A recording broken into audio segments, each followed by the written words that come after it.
was fantastic compared to what we had here. With many plays. You had Slits, Playhouse 90, Dupont, many theaters. They were all live, giving a sort of terrific energy compared to our television, which seemed to be sort of complacent by comparison.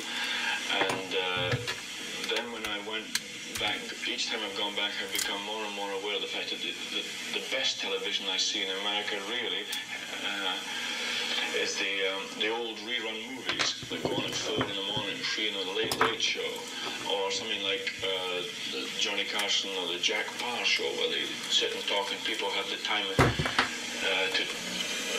talk and express themselves as it's happening. Therefore, it's live. I suppose that's got something to do with it as well. Dean, do you do any writing for TV, or do you hope to? Hello, Edward. You're the first contestant on The Price is Right.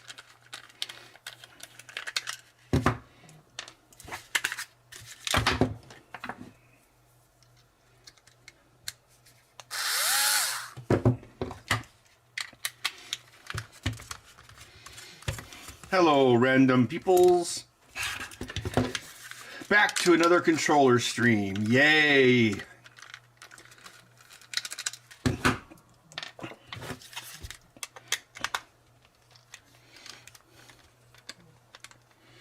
I don't know where Bud is. I'm sure he's somewhere. He was just, well, I was just upstairs, so that's probably where he is too. Bud latency. Oh, I better check and see which hand this controller is supposed to be for. Oh, 3 orders on New Year's Eve. Kind of weird. After like an incredibly slow December. So, I don't know. Does Microsoft finally have a good accessibility controller? Or maybe it's other factors. Oh, God. PayPal sucks. Click 5 times to learn one thing. Oh, looks like there's another order here, too. Okay, let's see. Let's do this person. And it's a lefty. Okay. Going to Canada.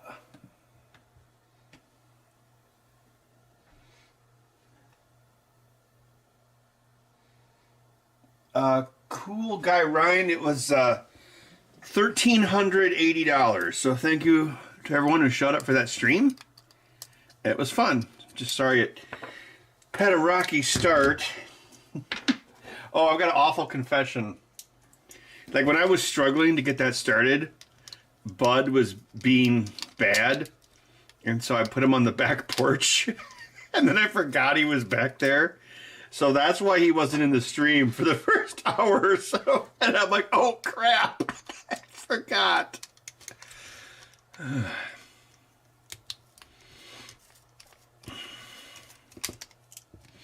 It wasn't cold that night, but there was one time he left a present on the back porch. I wish he would go back there more often because I have like this 3-season porch, so there's windows everywhere, which is why it's cold. But there's also, he could look out the window and look at squirrels and birds, but I don't know. He doesn't always want to go out there, which is weird. I should probably get like a bird bath. Maybe I'll do that in the spring. I got a perfect place to put it. And he could just sit on the back of the couch on the porch, and the bird bath would be right there. And he could like look at the birds.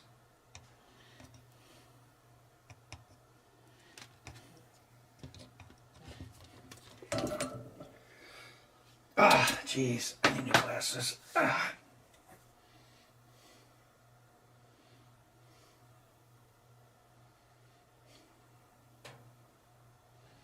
The tariffs are probably going to affect PC hardware.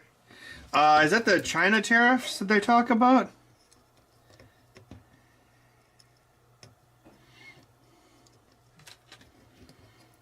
I don't know. I mean, they're not going to like just start magically making computer stuff in America.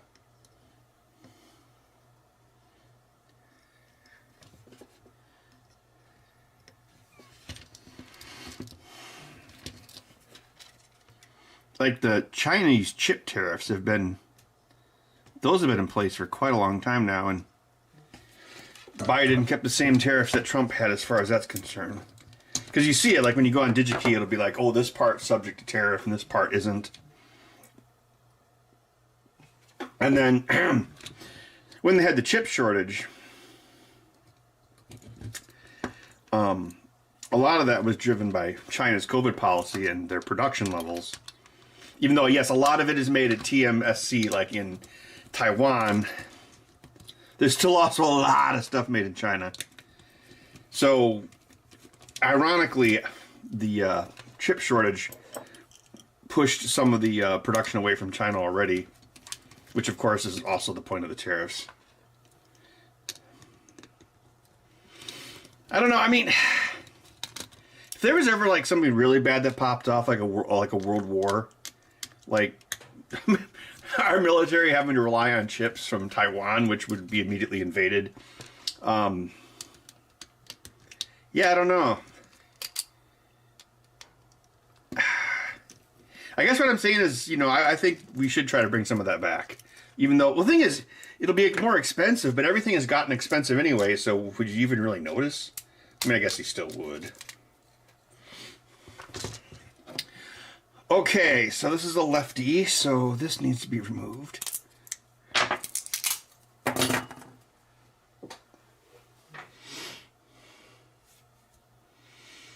Well, Intel is an American company, and they actually do fab. Intel makes a lot of their stuff in America.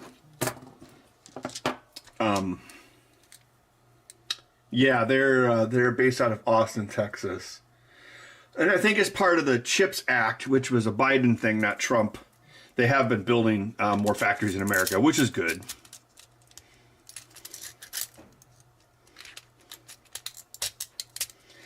I might be wrong on this, but I remember during the chip shortages, stuff like CPUs you could actually get.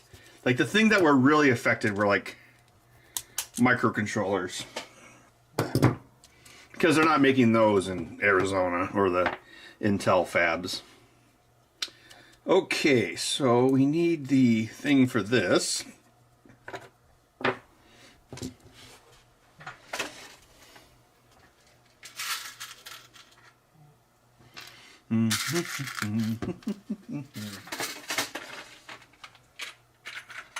Oh, another port strike? Oh, great. Let's see. What is it? Bud, jump into your box. Because you are the hero or something. I'll be the hero you dreaming of. Cobra Kai.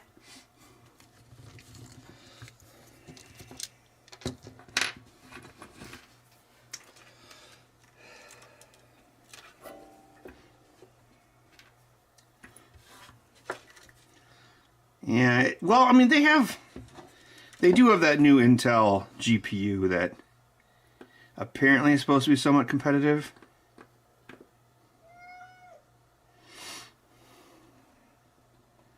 Yeah, NVIDIA. Well, NVIDIA was price gouging before it was cool.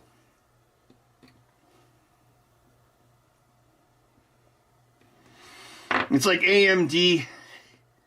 You know, like AMD is doing really good now in the CPU space, but it's a Pyrrhic victory because during that time they kind of just gave it all up on the GPU side. I mean, yeah, I guess I should. Like, I have all AMD, but what is it? Well, it's the stupid Adobe. Remember how they used to say like Wintel? Same thing. Like if you use Adobe on PC. Like you kind of almost have to use NVIDIA because that's what gets you like the GPU acceleration and all that stuff. That's been like that for a while, even before the whole AI craze.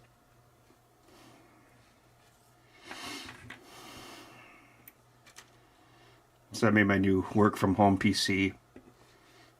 I got like a cheap video card. Well, wasn't that? Well, I don't know. It was like $120 or something. I actually gave it to a Microsoft employee at the last Vintage Computer Fest. Because she's like, oh, I've never seen this model before. But I was doing a test. That's a computer I like dev pinball on. I did a Adobe test.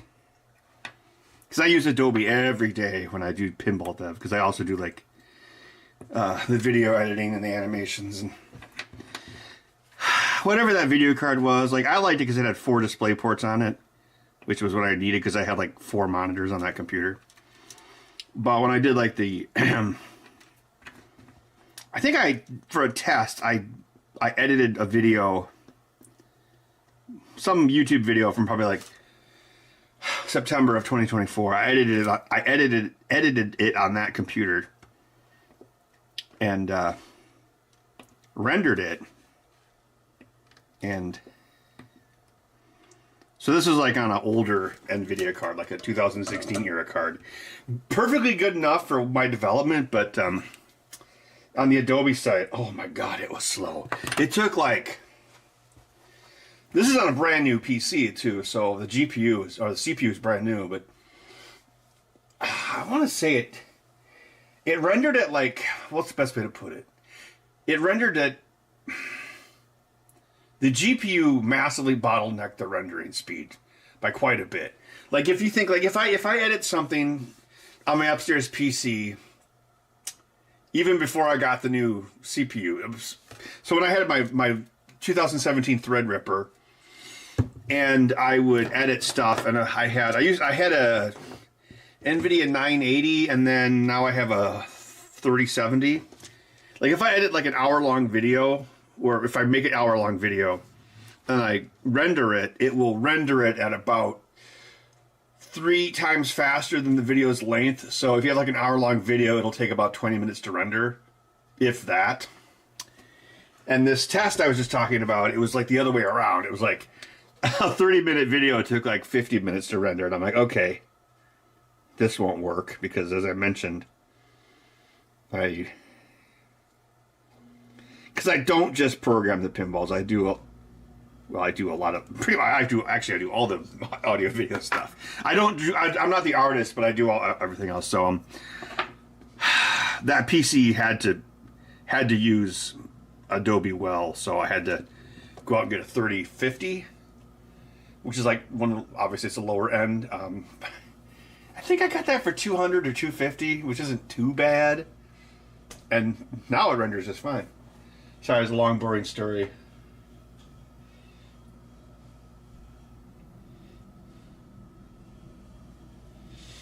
I haven't tried DaVinci Resolve. I've been using Adobe for, oh god, when did I start using it? 1996. So you're talking like 28 years of muscle memory. Sadly, sometimes that's worth all the BS and the $629 a year after taxes, or whatever it is. Oh, thanks for the super chat. He was... Hey, bud, come here, bud. No, don't get up. Don't be on that table. Come here. Come here, bud. Come here. Come here. Come here, bud. You shouldn't be on that table. Come here. Yeah, he's around.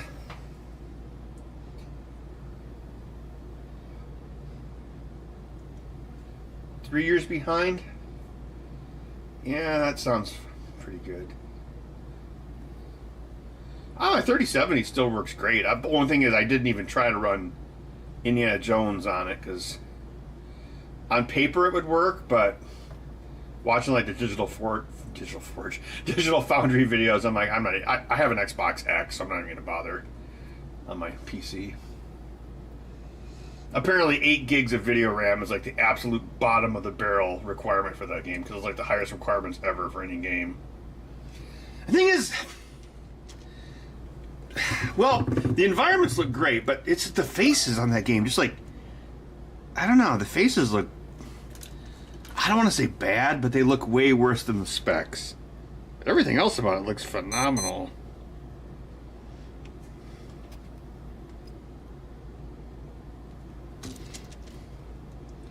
Like, you'd be driving the boat around and Siam, and like you just see like all the jungle bushes and leaves, and there's like hardly any pop in. It's like pretty crazy. I mean, there is some, but it's pretty crazy considering how much detail's on the screen. But yeah, it's too bad the faces don't look good. It's kind of the same thing with Starfield. I know it's a different engine, but Starfield, the environments, especially the interior environments, look fantastic, but then the character models look like they were 10 years old. And Great Circle's kind of the same way. Oh, MSX2, right, so you got the fake horizontal scrolling, right?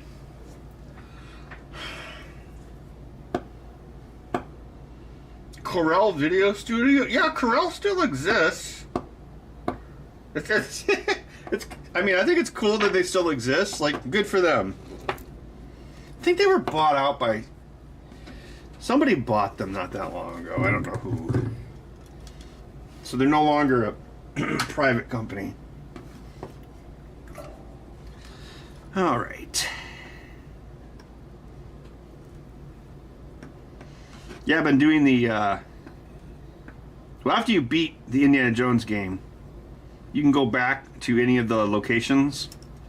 I don't know how exactly you go back to the Himalaya map, but you can go back to like the Vatican and Giza or Siam, and you can like you can just go back and complete things you didn't do. And there's so much side stuff that you might not even do. And you know, the thing that's weird is like unlike, how do I put this? Like, there's missions that kind of seem like they're involved with the main plot, but you don't even necessarily have to do them in order to advance. It's kind of weird. Like, there's a cutscene with, like, a soldier giving a confession about getting his mother-in-law pregnant, and I'm like, I didn't even see that. I mean, I've seen it in, like, video clips, but I never saw it in the first playthrough. But if you go back again, you're like, oh, I gotta do this mission in the Sistine Chapel, then it triggers. Yeah, it's just crazy how much crap they put into that game.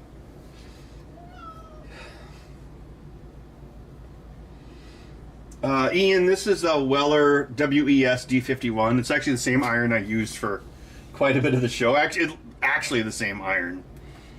And you know what's weird? I have two of these. And the one that I used on the show the most by a long shot is this one. The other one's kind of flaky. What? No, don't be on the... Here, jump. Are you trying to reprogram my thing? Here, jump in here. Jump, jump, jump, jump.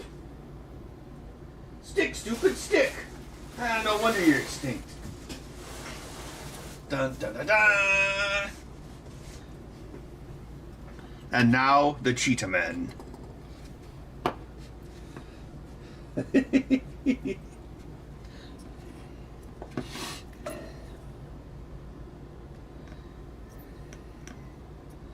Well, yeah, the MSX2 had fake, well,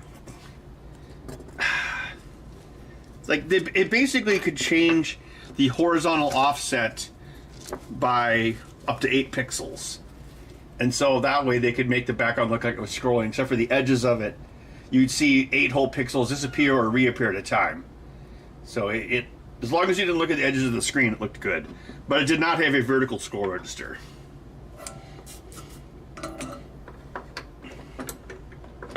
There's some other console that didn't have a vertical scroll register. I think it was like, I want to say it was the Amiga.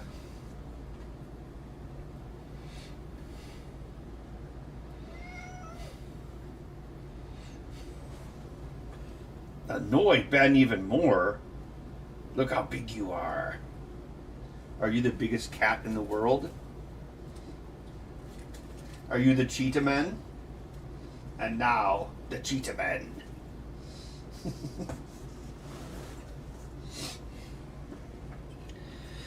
Do I have enough of these? Thank you for the super chat, MSX Vampire. I get that reference. Oh crap, I'm down to like one of these. I actually ran this TPU through the Ender 3 V3 the other day, and Worked out pretty good. It's for my CPAP, my custom CPAP mask. What are you doing? Scratching my chair? Go into your bed. Go to your home.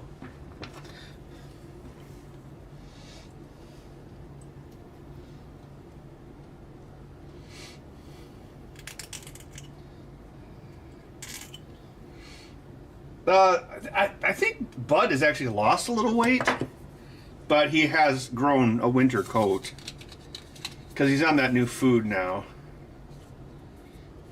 I don't know. I guess we'll find out next year at the vet. I know he stopped gaining weight this year, but that was before he went on his new diet, so I wouldn't be surprised if he drops down to like 16 pounds. He's still a big cat. Until he grows old and succumbs to osteoporosis, that's not going to change until then.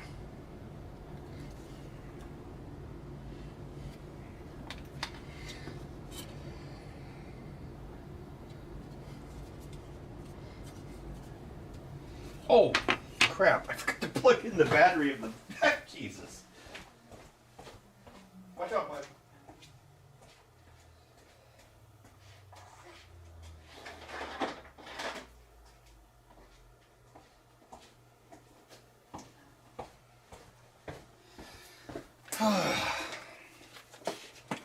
Oh, good Lord.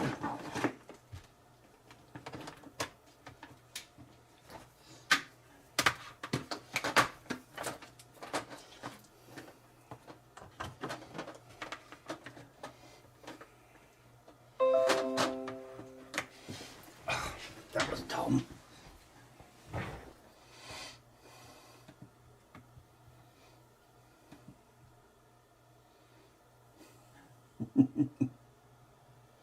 The Gospel of the MSX.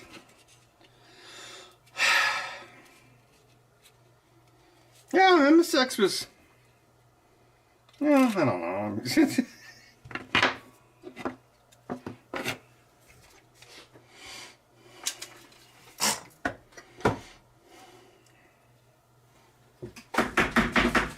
My favorite foreign computer is the ZX Spectrum, but hey, I know MSX has an important part in history too.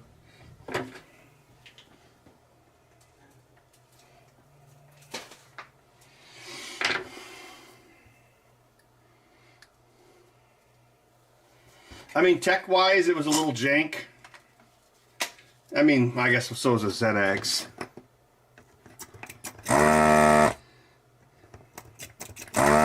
mean, because really, the MSX is it's a computer version of a ColecoVision. This has a lot more RAM.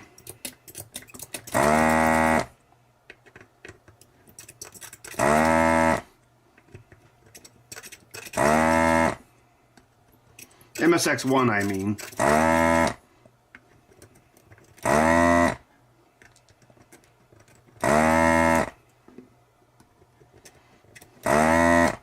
It is kind of interesting how they expanded the TMS 9918 video chip in their own direction at the same time.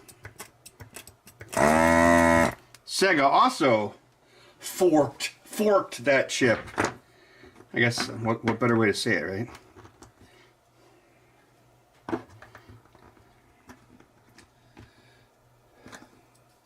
Oh, thank you, Time. Thank you, Maritime Wildlife. Do you use any I've done some reviews on them, but no, I don't... Resin printers aren't good for what I want to do. So the couple times I have had them, I usually give them away to someone else, because, like, if you're, like, into, like, tabletop gaming, those things are like a magic bullet, but that's not my bag, baby. Tabletop gaming, resin 3D printers. And this is my bag, baby. Book by Ben Hackendorn. It's not mine, baby.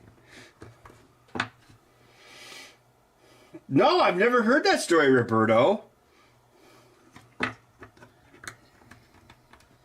Probably because I hang out with Jedi all day long and they wouldn't tell me a story like that.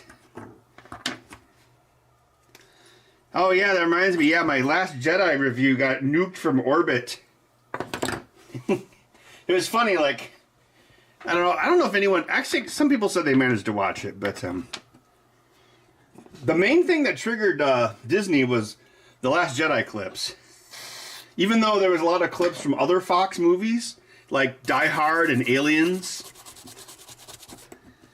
And you actually, God, even, I put, and for some reason, well, if you, the 5 people who have seen the video, there's a part where it takes clips from Mad Max Beyond Thunderdome.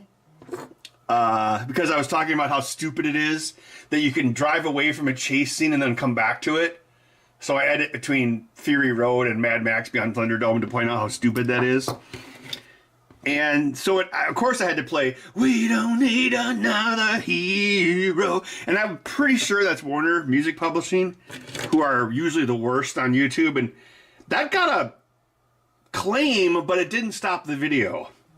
So, I don't know. I guess I've seen like Angry Joe, and he'll be like, I had to submit this Acolyte review 5 times before I could put it on YouTube. And I'm like, oh God, I don't want to do that. That was a pretty good video, though. I probably put like 25 hours into it over the course of a couple months. Kind of disappointing. I don't think did they tag the time code? They may have, but I think, well, thing is, there was a ton of footage from The Last Jedi. Because remember, it was like a 55-minute long review, so I don't know.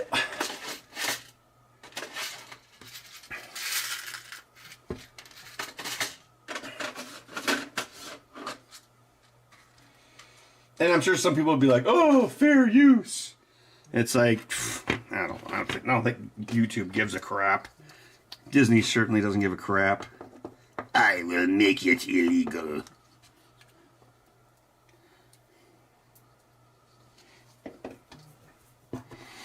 I mean, it's like if any company like Nintendo or Disney, well, I guess they do, like, to quote Gene Hackman in The Quick and the Dead, the only reason you can stream my games is because I allow it. That's the reality of the situation. Okay, we need...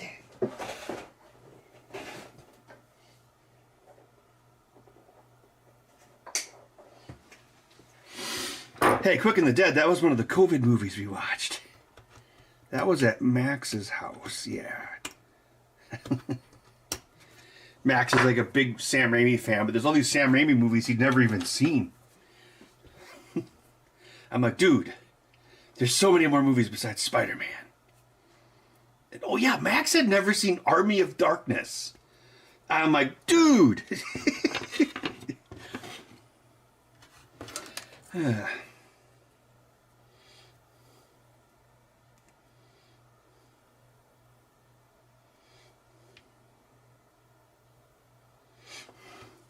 You know what, GST? I actually had a situation. I think I put something from the Ben Heck show on my own channel, and I got a copyright claim from either Revision 3 or Newark or whoever. So that was kind of ironic.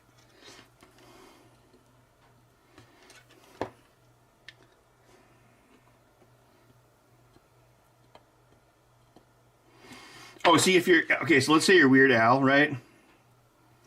So, all music, or... let's say you're doing, like, Eat It, right? Music publishing in the U.S., all songs have 2 licenses. I definitely know this from, like, doing pinball stuff. There's 2 licenses. So there's the music and lyrics, and then there's the performance. And the music and lyrics is owned by the studio, and performance is owned by the artist.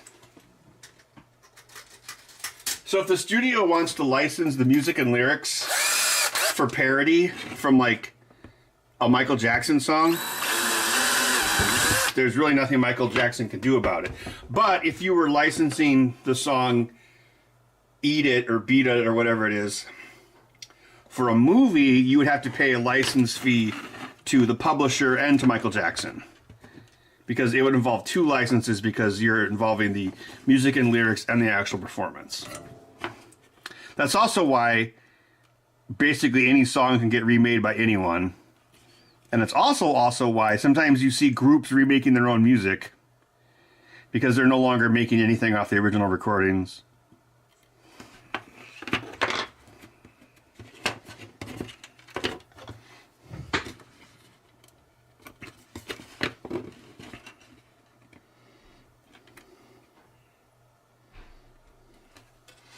Bud is now upstairs in the kitchen randomly opening cupboards. I can hear him. Bud, what are you doing?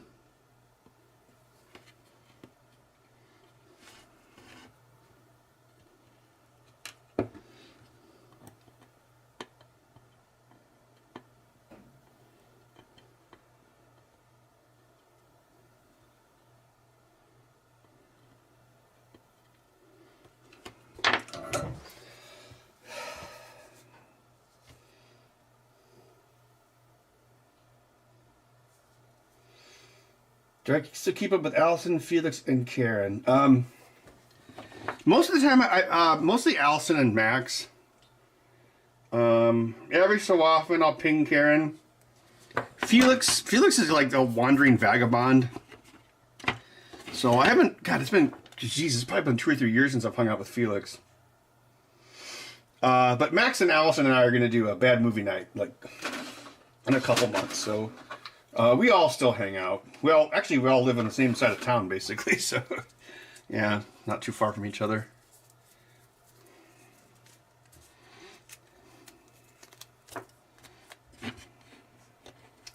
Oh, damn it, I grabbed the wrong one. Damn!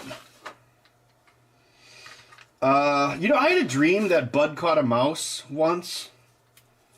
But there aren't any mice here, which I guess is good. But at the same time, I would be curious to see if he could do it. Be like Pulp Fiction. If I could catch that guy keying my car, it would be worth it for him to key my car.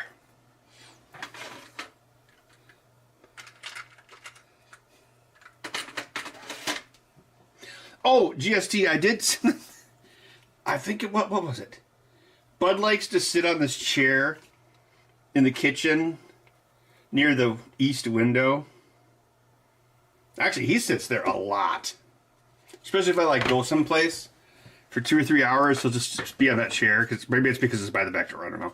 Anyway, I think it was like this summer, I saw him jump at the window and he caught a fly in his paw and then he ate it. So I assumed he's done that before, but I'd never seen it. And I was like, whoa! It was like Karate Kid. And then Bud was like, we don't need another hero. Your car came pre-keyed. Nice.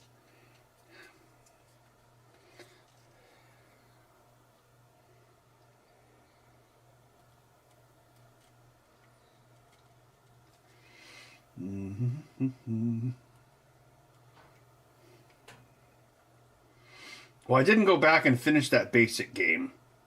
There's definitely something I did at some point that caused a bunch of slowdown. I don't know if it was like adding the constraints for the ship. Well, it's probably because I was using literal numbers. Apparently you can get a big basic boost by assigning numbers into variables, and for whatever reason they run faster. Because every number literal in Atari Basic is... It's 6 bytes, and it's stored BCD, so you can have up to 12 digits in your number. And I think it does floating point. Well, it does software floating point. So I'm sure that doesn't help.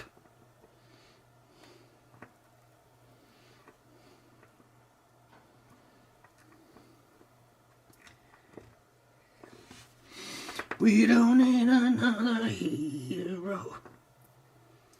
Man, I was so proud of myself.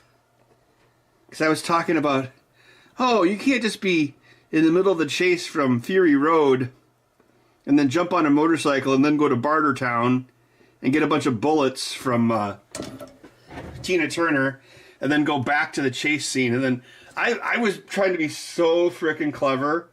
I was like, okay, well, one of the chicks in this movie was Zoe Kravitz, who is Catwoman in The Batman with James Patterson. So I actually took clips of her riding a motorcycle in The Batman. So you cut from her in the back of that truck to her on a motorcycle, then to Tina Turner, then her on a motorcycle again, and then back to the back of the truck. It was like one of those like secret Easter eggs. I was like, will anyone get this? I mean, I got it. I was pretty proud of that one.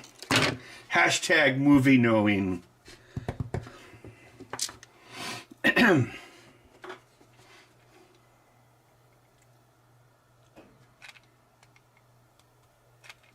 That's Lenny Kravitz's daughter, you know.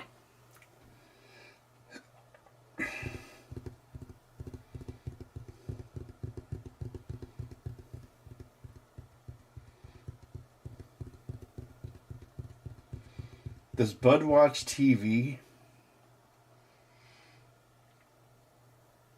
I would say mostly no.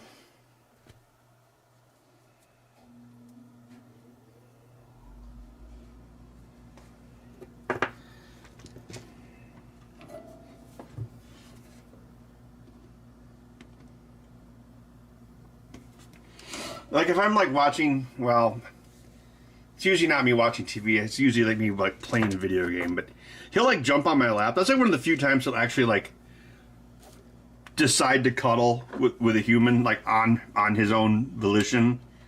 Is like if I sit on the couch, then he'll jump on my lap, and then he just kind of lays there. But he doesn't watch the TV.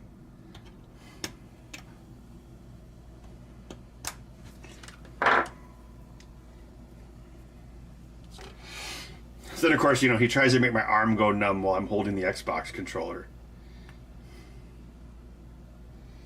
Live stream your Last Jedi review? would that get under the censors or whatever?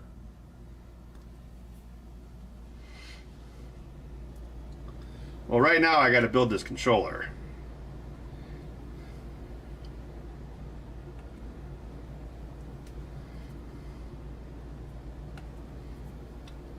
Yeah, I know. I've heard Angry Joe talk about that, like resubmitting clips.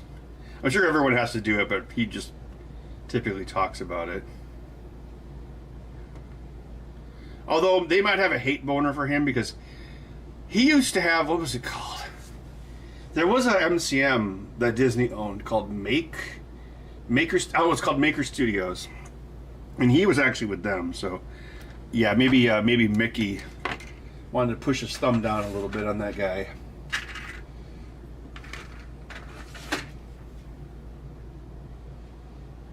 Oh yeah, the 5000 series. Yeah. It's gonna be, whatever it is, it's gonna be stupid. You know, I did actually purposefully make sure my new PC was forward compatible. I got like 1,000-watt power supply, and it has PCIe 5. So,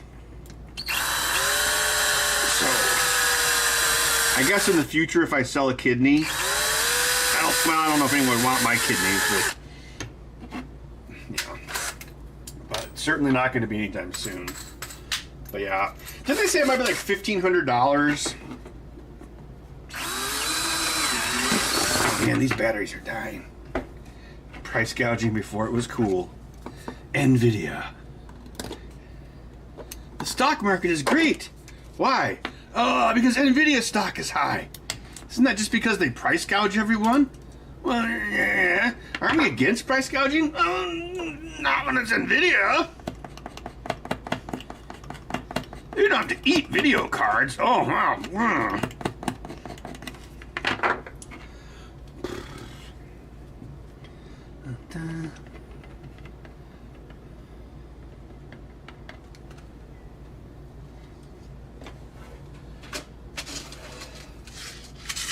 Over 2K? Jeez. We can charge whatever we want, and people will pay it. I didn't build the 5080 only for the super rich.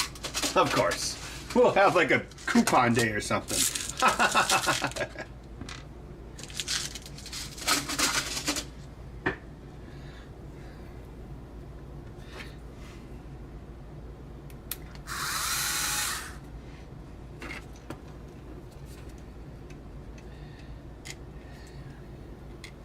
Well, I guess I could tell you about my video through oral tradition.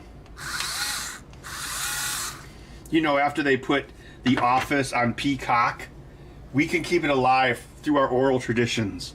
It's like the humans will, after a long day of hunting woolly mammoths, the humans will like gather around the campfire and be like, "That is a $200 plasma TV you just broke, babe. Good luck paying me back on your $0 a year salary plus benefits, babe." And the children will like be looking up with like dewy, awestruck eyes as the village elders pass down the wisdom.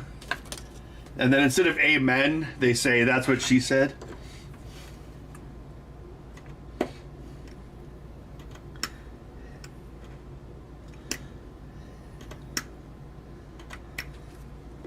No, so I broke down the review into, I think there was like, oh God, I'm forgetting my own oral tradition. Oral-B toothpaste. Start a new oral tradition today. It was divided, well, I didn't go through it went through the movie kind of non-linearly. So it analyzed each subplot, so it was like Rose and Finn, Holdo and Poe, Rey and Luke, and then Rey and Kylo. And so I just wanted to kind of break down like why the movie didn't work. And most of it was because they set the characters up one way, but then something else happens.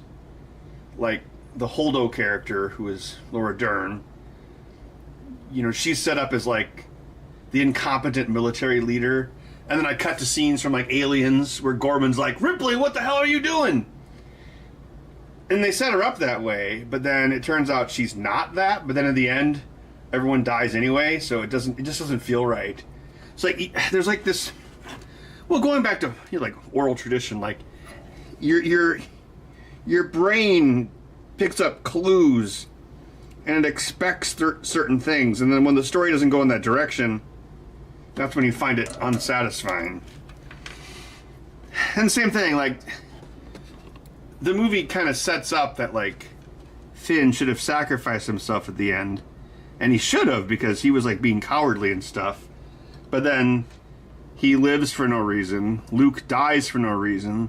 Leia lives for no reason. Like nothing. There's no consistent sense to anything.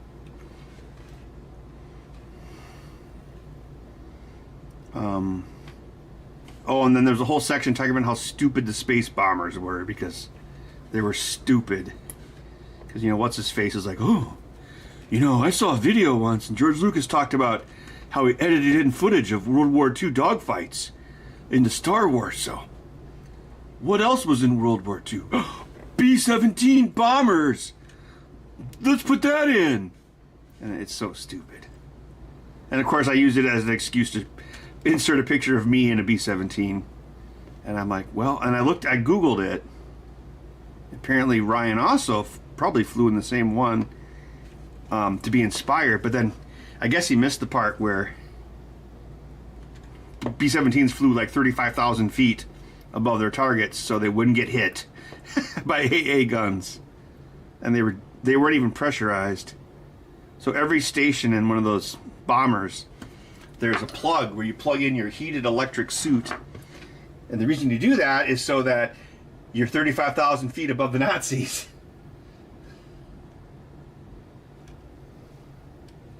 A Finn prequel movie?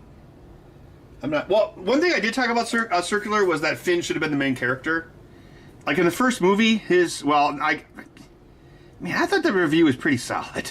Like, I had this comparison, like in the first movie, it shows all the choices and risks that Finn takes, whereas all Rey does is find a droid in the desert, and she basically steals it from another person. And that all the Force Awakens, like Rey and Finn, pretty much are in every scene together, and they follow the same trajectory. And it's like the stormtrooper who has a crisis, a constitutional crisis, who has a conscious crisis and decides to turn good. That's a much more interesting story than like a nobody girl is in the sand. But yeah, they didn't do it. And then since they didn't do it, Finn had nothing to do for like the second and third movie. So they may as well had him die heroically in the second movie, because then they wouldn't have had to have him not do anything for the entire third movie, which he does again.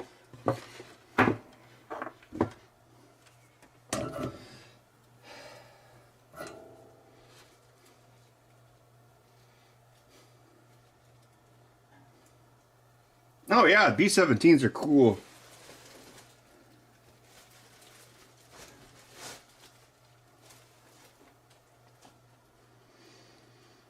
Yeah, I did that. I was in Galveston, Texas, at the Air Museum.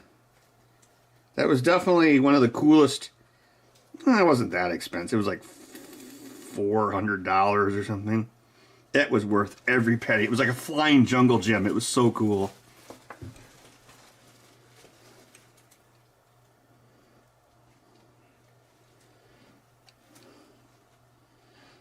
So you could just do whatever you want to, like walk around the thing, and then you could walk over the bomb bay doors sideways, and then you could go up to the cabin area or the pilot section. And then when we were landing, it was like musical chairs, and so everyone had to go to the nearest seat. And then I got stuck in the front bombardier section. So when we landed, it looked like my nose was right on the runway. But I got a video of it. It's pretty cool.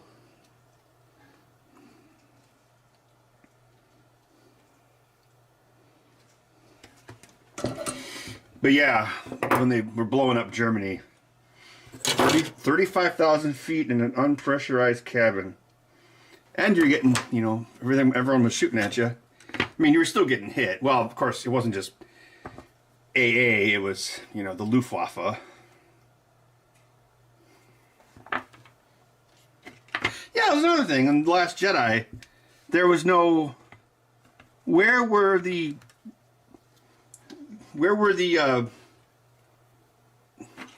TIE fighters or whatever shooting down the bombers? Did that even happen? I can't remember. I just remember they all just started blowing up. I was like, wow, this was stupid.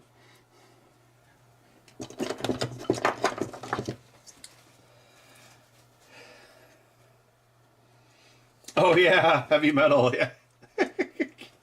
Yeah, he survives the crash, and then he just gets surrounded by zombies anyway. It's because he didn't appreciate the power of the Lochnar.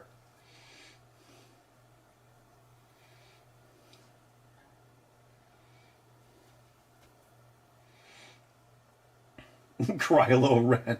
Well, remember, Marcus, Finn is fighting Kylo Ren at the end first, and then he gets slashed in the back, but he lives. And then Rey shows up. So again, it was like, it should have just been Kylo Ren. I mean, Finn.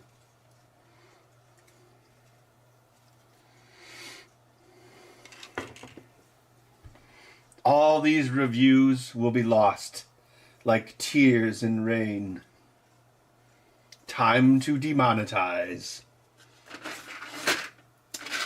Alright, we got a lefty. Lefty.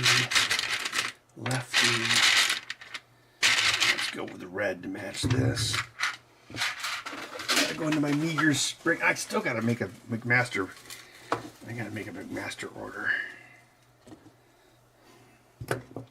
Wow, here in the plains of Montana, we use every part of the spring. Nothing goes to waste.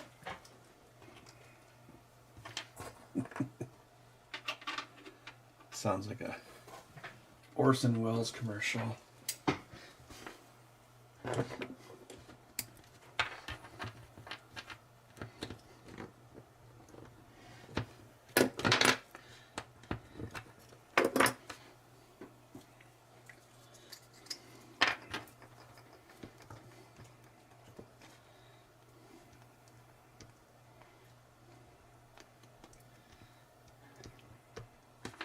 I'm not like a big Star Wars fan. I'm just a very casual Star Wars fan. I like Star Trek better, but still, like, you know, there's a big stink about that movie, and I'm like, you know what? The online haters are right. This movie sucks. It could have been better if you would have wrote a few more drafts, but nope. People had every right to not like this movie because you broke storytelling. What's all this?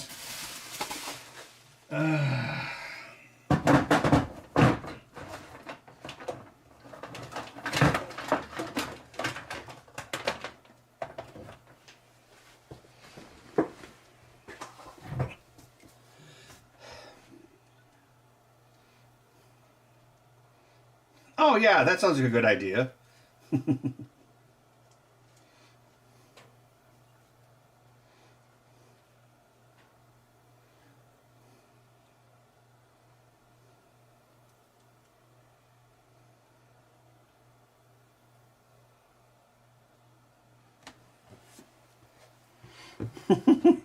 Oh yeah, bad robot. Ugh.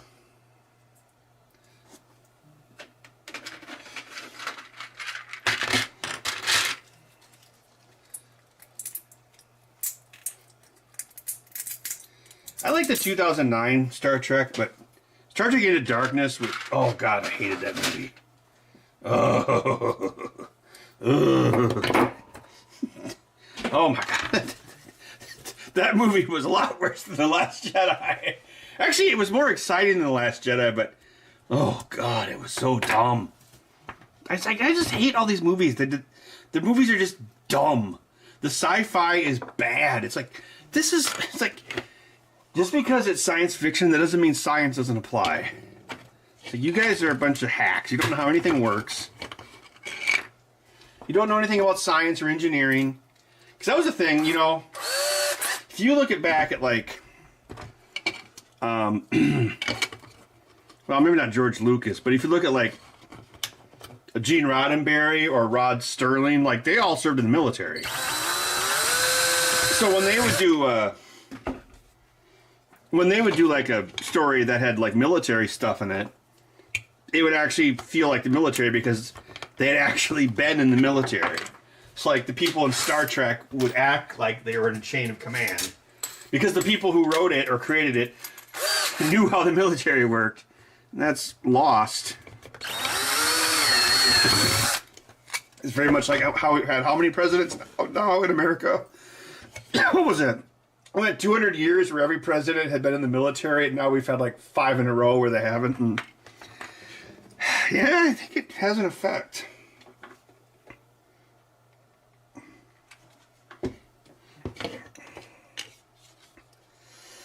Excuse me. Oh, freezing stuff with cold fusion. Yeah. Oh my god.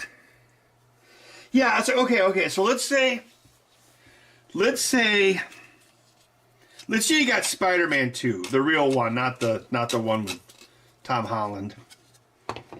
And the science is meh, right?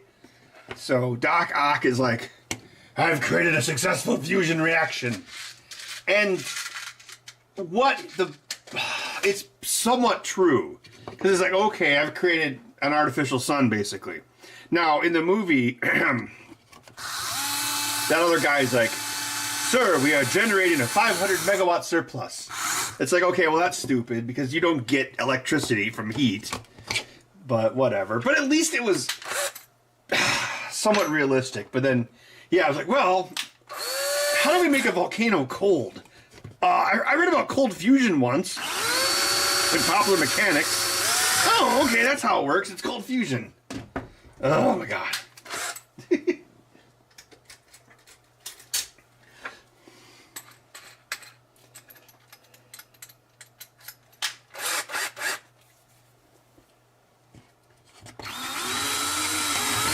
Yeah, we should just have the Bud stream. Who cares about Ben? Okay, I need the Hall effect. I mean, you had that in Back to the Future as well, where it's like, you know, you can't get 1.21. damn it, I almost said gigawatts. You can't get 1.21 gigawatts of electricity from a chunk of plutonium itself. But actually, that's probably actually worse science than what's in Spider-Man 2. Well, yeah, I don't know.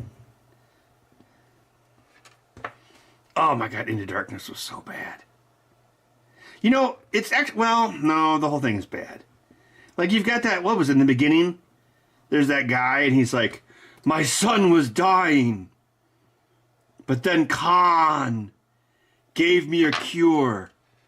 And in return for him curing my son's life, I blew up a base. It's like, dude, why don't you cure your son and then turn Khan into the authorities? What? Well, the movie's over. Dun, dun, dun, dun, dun, dun, dun, dun, dun. Oh, God, it's so stupid. Oh, and then, you know, it's Kurtzman track, so they're obsessed with Section 31. So it's like, what if the Federation CIA were the good guys? It's like, oh, my God. Oh, God, it's so stupid. The whole thing is so stupid. It's like, oh, we found Khan floating in space. And he'd been in space for 200 years. And we're like, we're going to have Khan build us super ships. It would be like Elon Musk being like, oh, I found Benjamin Franklin floating in space, so I hired him to build Tesla cars. It's like, dude, Benjamin Franklin would not do anything with a Tesla car. His information is 200 years out of date. All he knows how to do is fly a kite. Okay, he did more than that, but oh, God, that movie was so bad. And then the part, well, I don't know when it was, but they put him in the jail.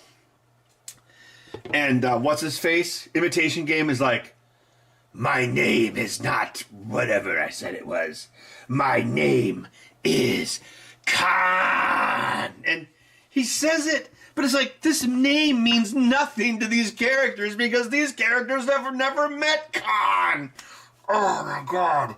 I guess he would have been in Earth history. Oh, it's so bad.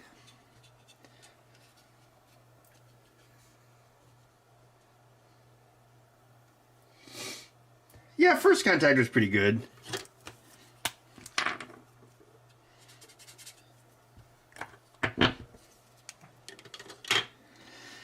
I think a problem... Okay, but I'm going to say something negative about those movies.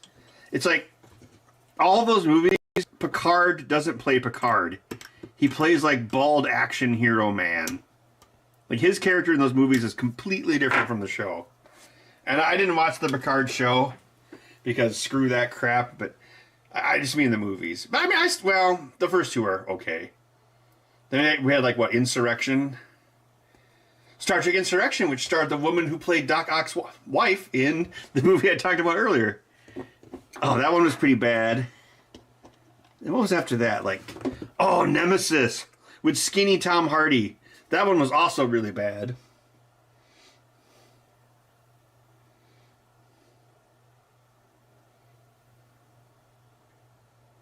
Yeah, DS9, the Section 31 guy, that was the main terrorist from Die Hard 2, right? Like William Atherton? No, is that his name?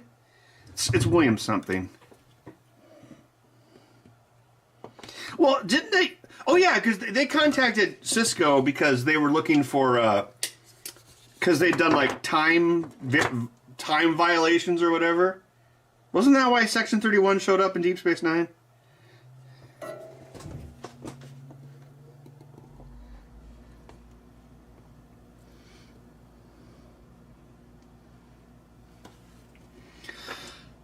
But I mean, they're not portrayed as good guys. They're basically like Federation, like black ops.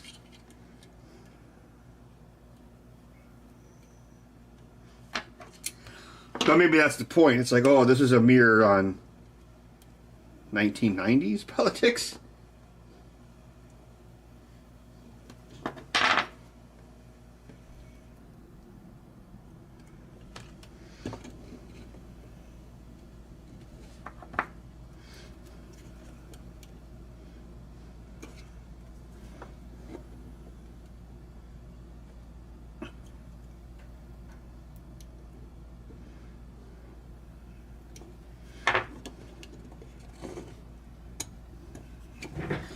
Hopefully that's attached.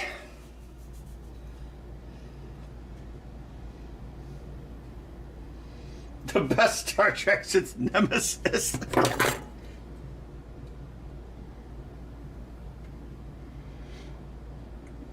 Star Trek and Terminator have the same problem, whereas they keep trying to remake the second movie.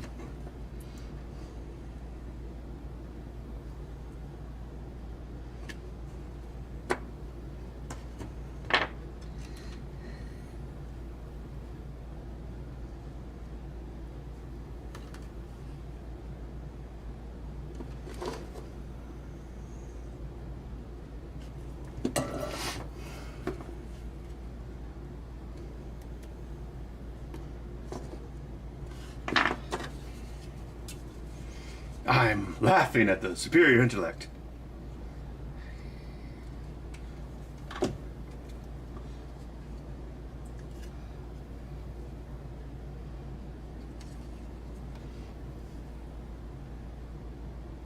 Yeah, that's right. William Sadler. Yep, you got it. I watched all 3 Die Hards over Christmas, so yeah. I like the second one the best. I'm weird.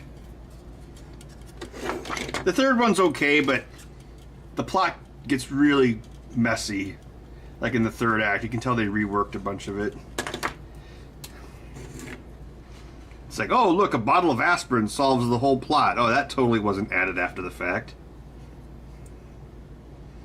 I mean, it's got Jeremy Irons, of course, is super awesome.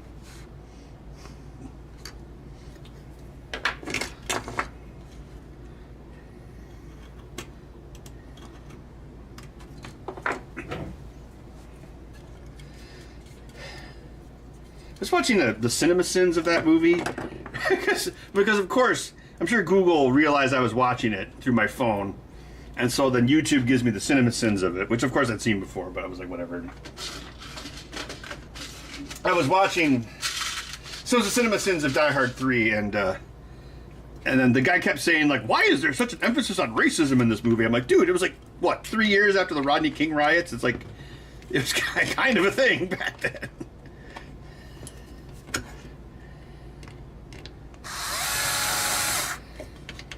My name is Jesus, as in I'll shove a lightning bolt up your ass. Trigger, pivot. Nope. Oh, 9/16. Yeah, that's true. I mean, the second Die Hard is kind of a mess as well, but I think the plot of like holding the people hostage using computers and the air traffic control was kind of clever. Gotta remember actually I think all the Die Hards.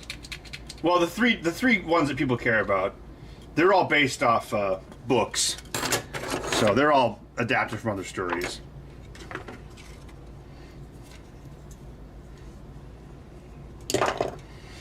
So they basically, that happens a lot, where they take a story and they just adapt it, like, oh, we want to turn this into.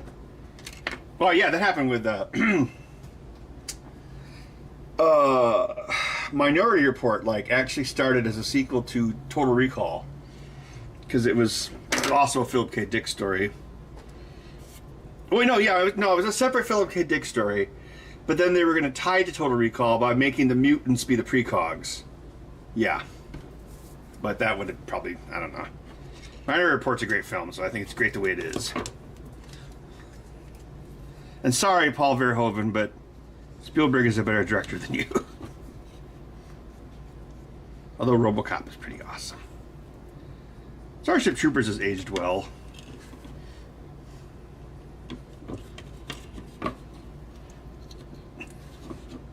Oh, that one's already got a line. Okay, let's put a line on this guy.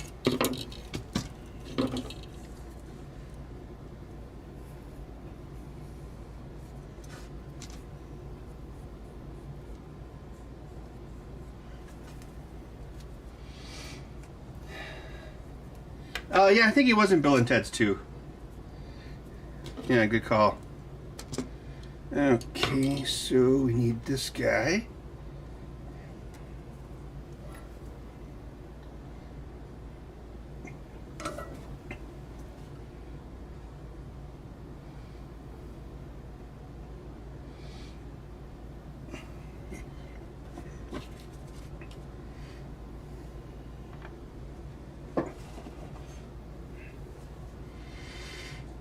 Yeah, RoboCop's also aged really well because, you know, the movie had themes, unlike most movies nowadays.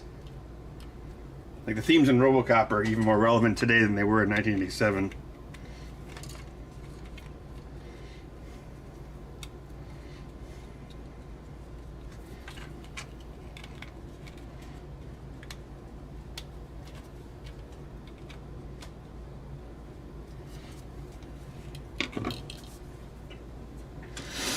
Instead of OCP, it would be like Amazon. Amazon is going to privatize the police force of old New York.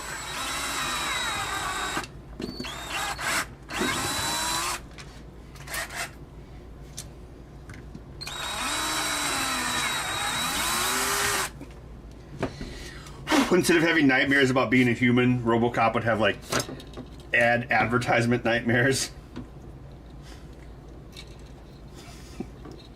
Murphy. Wait, no. Why would he talk to himself? Lewis, I am low on toilet paper, according to my computer. And then he like stomp past her. Murphy, I know you're alive in there. Okay, so like this.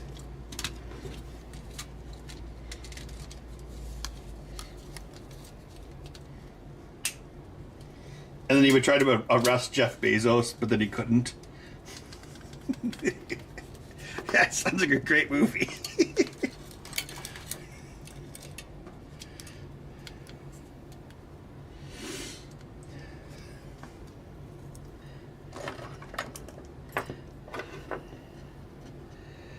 Oh, I don't know if I brought it up on the stream before, but on Amazon, there's a documentary called RoboDoc. So RoboDoc. And it's in 4 parts, I believe. Like an hour each, and it's just like stupidly exhaustive documentary about the creation of RoboCop. If you're a RoboCop fan, I would recommend it. And you get to hear like Paul Verhoeven be like, "You see, RoboCop, he is the Jesus. Even in this scene, he is walking on the water before he kills what's-his-face. And he dies for the sins of Detroit. And then he given no life again. He comes back to life."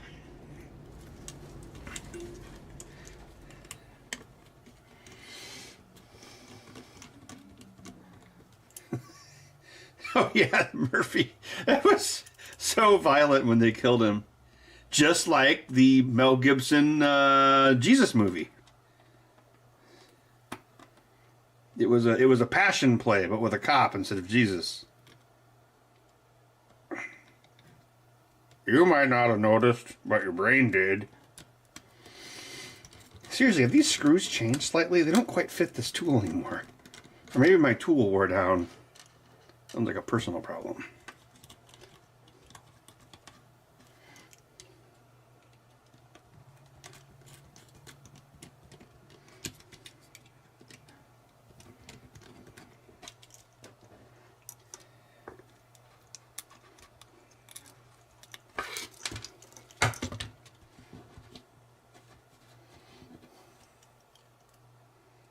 Apple built RoboCop.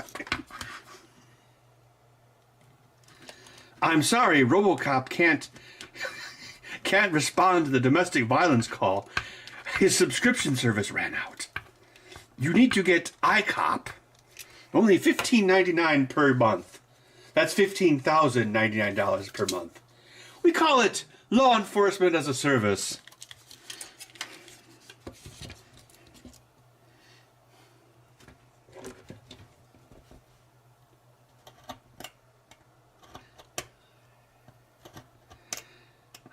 Yeah, man, they really missed the boat with that RoboCop remake. I mean, it wasn't the worst movie ever, but there were no themes to it. It was just like, oh, I got blown up and now I'm a robot cop. Oh, and then he had his hand.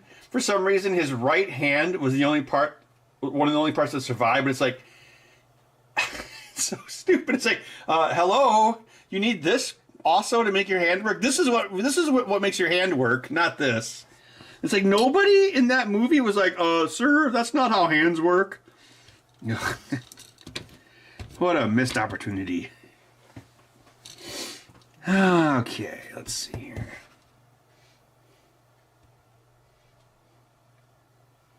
Have to sync with iTunes, yeah.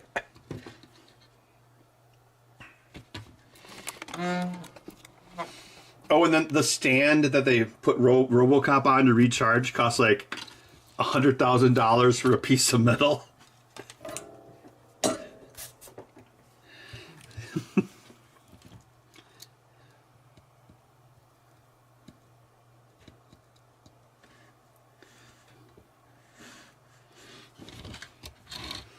We had a guaranteed military contract.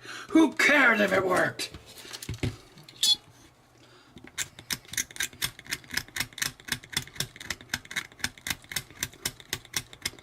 I had to kill Bob Morton because he made a mistake. Now it's time to erase that mistake. That's a great movie. Maybe we can be friends after all, Dick.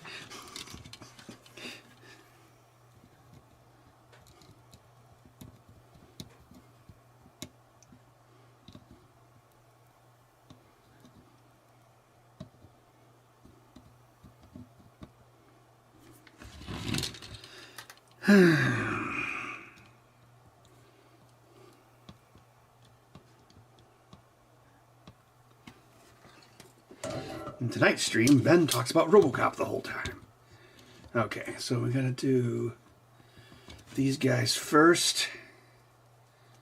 So, B button and ground. So what do you guys think? Think Microsoft's gonna ditch hardware? They're certainly giving off those vibes. This is an Xbox. Maybe that was their plan. Buy a bunch of studios and then become a publisher. I mean, think about it. The only time Xbox has really been successful, they had to like refurbish half of them. Those were the glory days.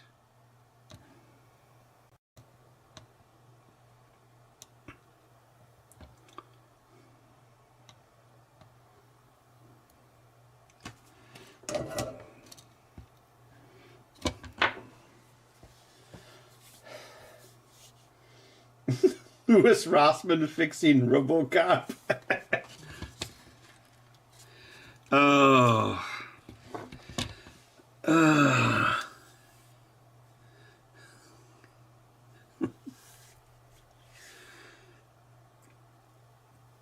Oh, I'm not sure. How would that go? It would be like, oh gosh, I had to think about that one.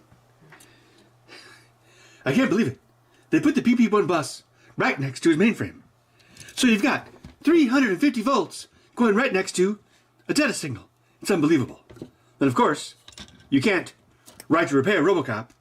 Did you know OCP charges $54,000 a month as a RoboCop service fee? And it uses a proprietary outlet. That's why I'm going to become a lobbyist now or something, I guess. And then I'm going to move. I'm going to complain about New York and then move to the New York of Texas. I don't know. I haven't watched him much lately anymore. Because does he even like fix anything anymore? Or does he just talk about like right to repair?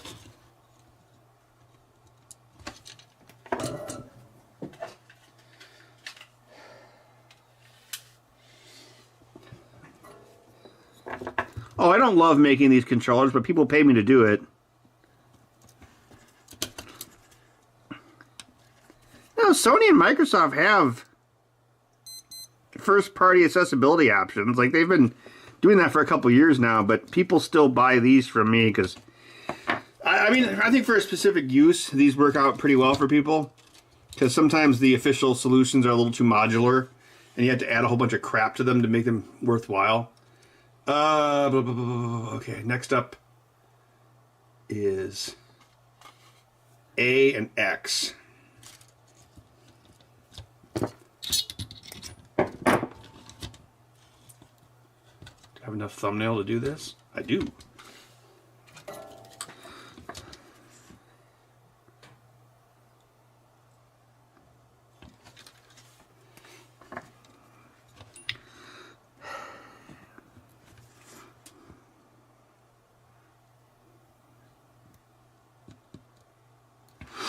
I'll have people tell me, "Oh, Ben, you're so nice for building these controllers," and I'm like, I charge people to do it. It's not that nice. Just like, oh, the noble doctor who charges people, and then the insurance company makes a profit on it. Oh, how noble!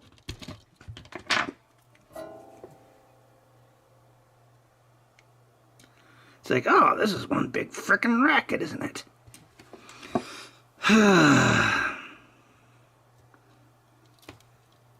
just think this kind of stuff is interesting. It's kind of like Luke Skywalker losing his hand. It's like, oh, look, we can build you something for that. I find it fascinating in that aspect, like from a problem-solving aspect. That's why I built the first one back in the day, because this guy was like, oh, I lost my hand in Iraq. And I'm like, oh, I never thought about that.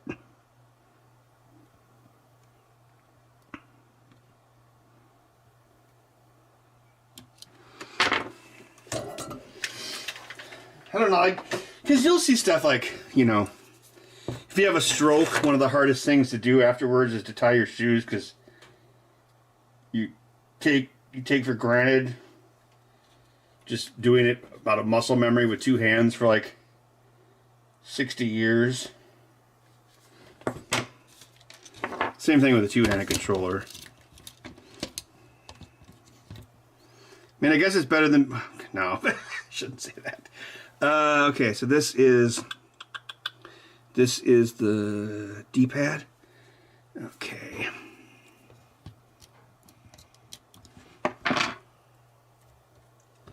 Although I can almost do this entirely from memory, so I have done it quite a few times now. But Microsoft never changes their hardware. Maybe that's because they sell less of it. But I was buying like a new PlayStation 5. I would buy a new PlayStation 5 controller every year just to see if it stopped changing, and it never did. And I'm like, well, I can't do this, because if I can't like have a system where I know, hey, I can do this in like 2.5 hours or whatever it is, you know, it's not really viable. Because at the end of the day, you know, I am charging people to do this, which means I have to think about it like a business. Where it's like, hey, how long does it take me, but I can still pay myself? And even, I mean, these things are like $350 plus shipping. So it's really expensive, but you're just paying me to do all this minute soldering. This is what you're actually paying for. The rest of it's free. Let's see. Oh, that is right up above TP14.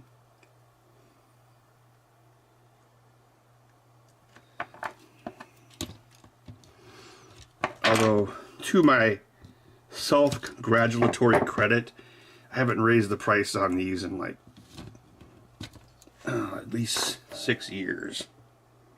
I haven't raised the price during all this inflation, so yay me. I would like to make it a little faster, so maybe if I have some time ever, I'll try to improve the process so I can make it take less time, which means I don't have to raise the price. Although, but I mean, you know, I'm gonna think about it like, you know, all my stuff costs more money now than it did whenever the last time I set this price, which is probably like 2018.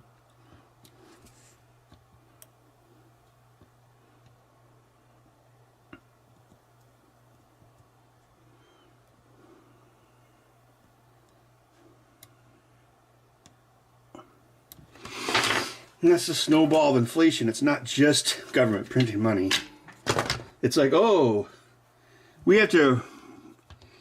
our employees have a higher cost of living, so we have to pay them more so they are okay or don't go backwards. But since we raised their whatever, then we have to charge more for our products.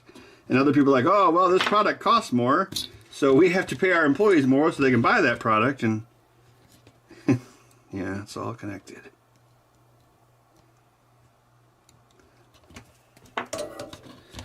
Okay, the middle is ground. Down is TP44. Okay, yeah, so now we go like this.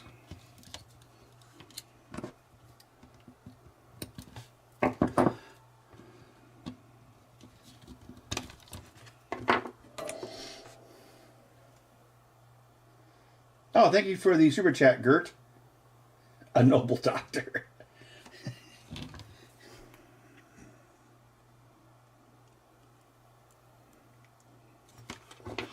Well, there's a period where I didn't really have time to do this, so I had Felix do it for a couple years.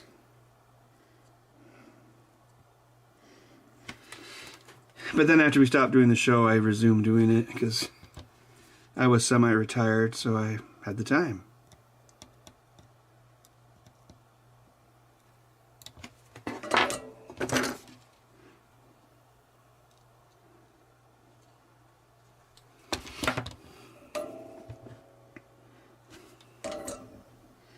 Where's my peepers? There they are.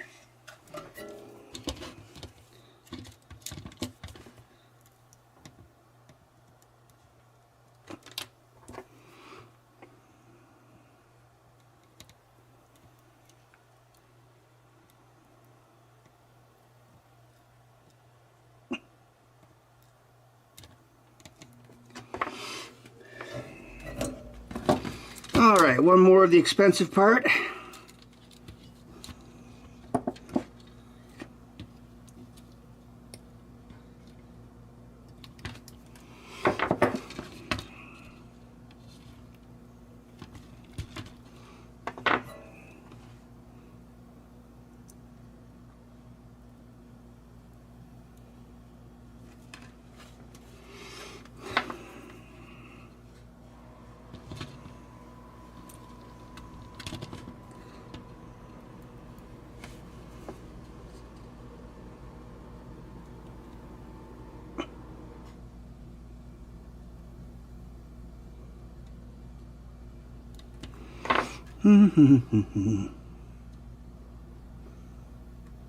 PB5 bus.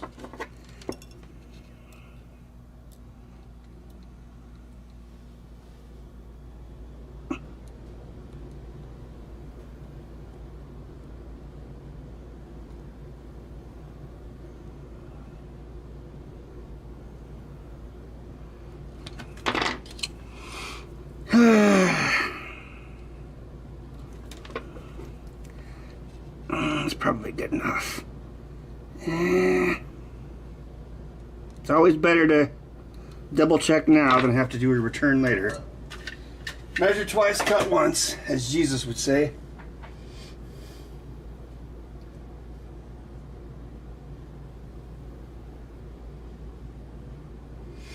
Latest snowstorm? No, unless it started snowing like in the last 2 hours. I haven't seen anything.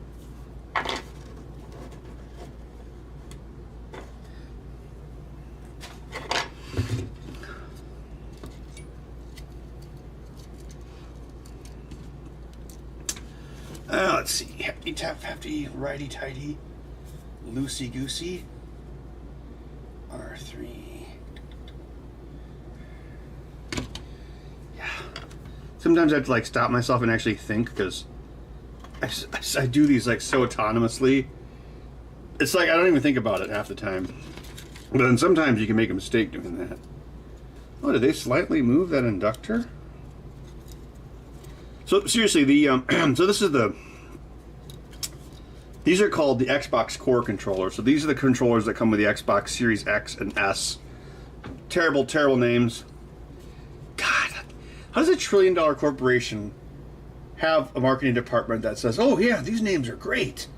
Yeah. Listen, that doesn't. No, you can totally understand what that is over a phone, or it doesn't sound like sex at all." 10 inches of snow in Dallas? Holy crap.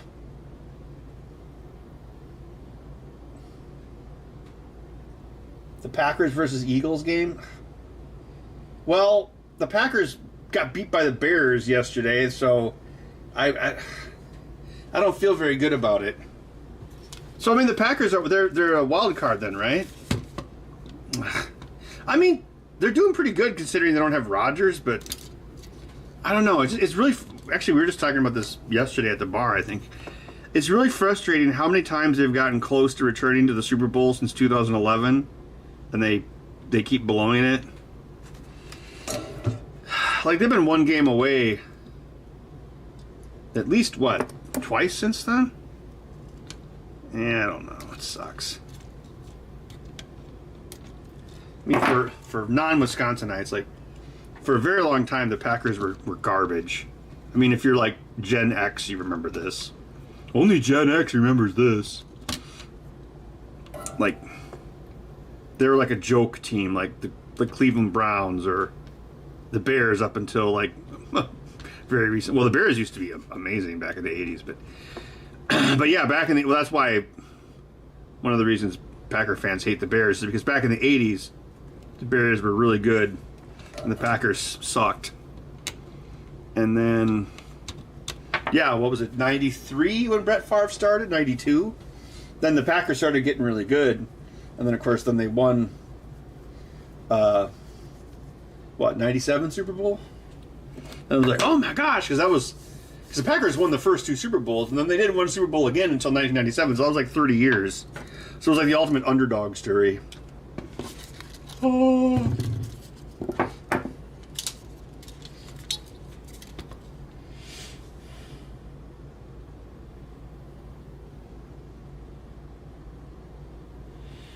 Yeah. You know, I didn't watch that game because I was like, I think I was cleaning part of my basement, but then I went to the bar to answer emails. I know it sounds stupid. And I was like, oh, the game's on. And then I got there just in time to see them lose. And I'm like, wow, 2 points. Amazing. But I guess it's cool that the Bears are doing, because the Bears stunk on ice for quite a while. So it's good that they're having a comeback.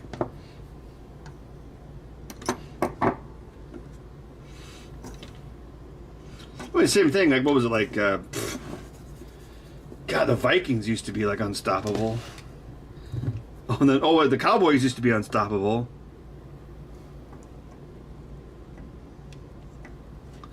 Kind of weird to just see it kind of like ebb and flow over the years. The less we talk about the Patriots, the better. We don't talk about Brady. No, no, no. We don't. Who had Lin-Manuel Miranda quotes about the Patriots on their bingo card? There we go. That's the B button.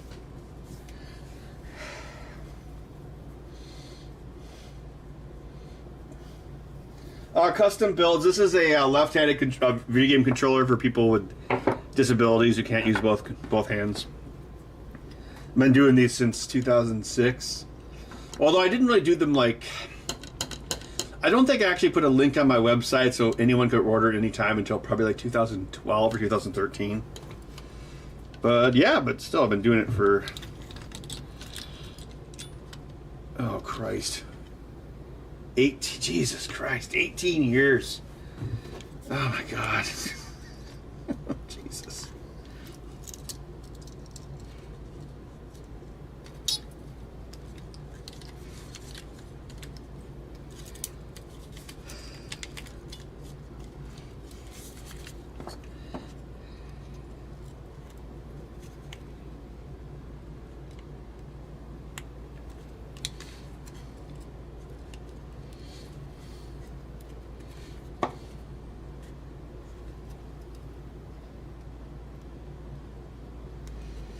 Gotta make sure you snap these Wi-Fi antennas on correctly. If you mess one of these up, it is a biatch to like replace. You gotta solder 2 wires here. So it's best not to screw it up.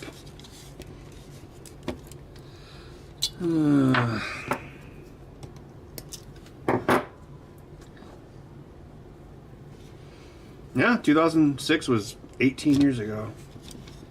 God, it's not the years. It's the mileage.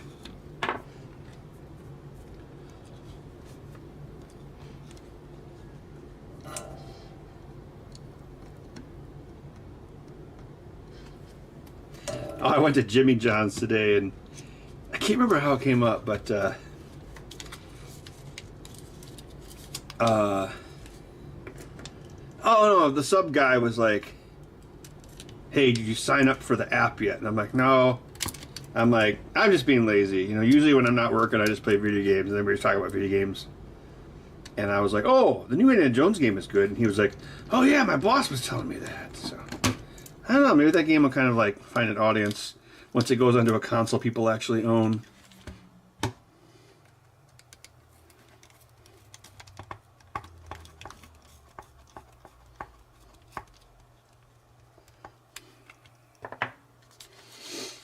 Yeah, Randy, I've only pulled up. Well, it was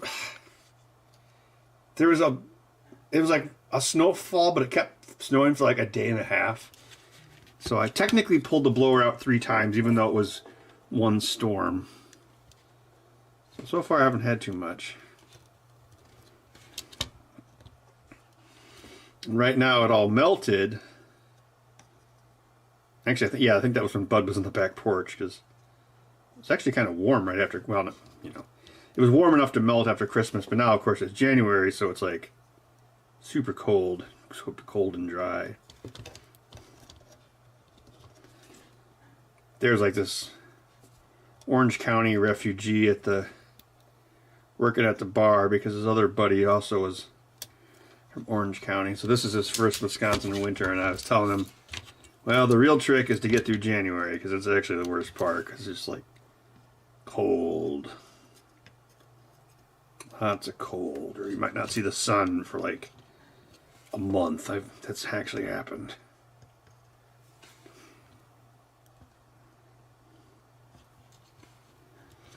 What I hate is when it snows and then it gets cold, and then if the plows don't get every bit of snow off the road, which is always, then whatever's there turns into like ice. So the snow freeze. Well, you know what I mean. The snow kind of turns into an ice pack. That sucks.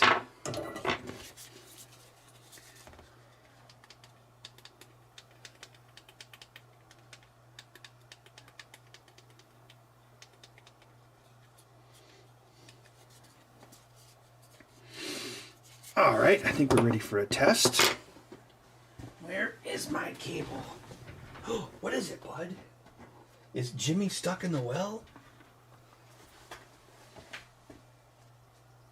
Nice cat.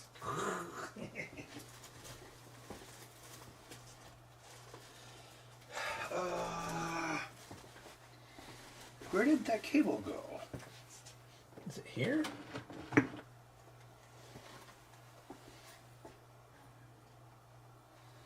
It's gotta be somewhere down here. I don't think I have enough Super 8 cameras now, Bud.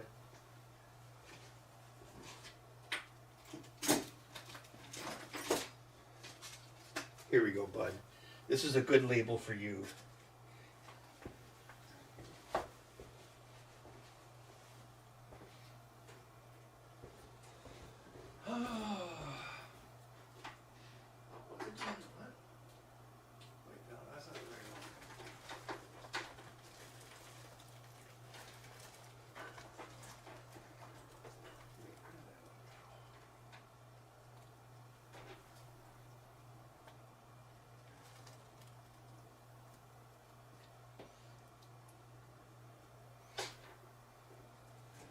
This'll work.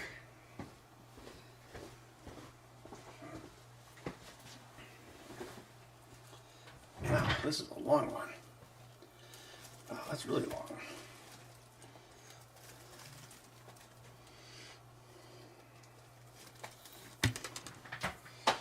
Hello, Zedicott. I'm okay. Just building some controllers, you know.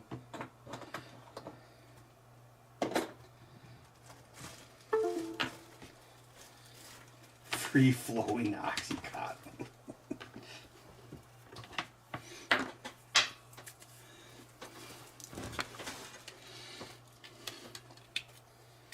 Hey, that's why if you get it, you should keep it back up for emergencies. That's what my friend did.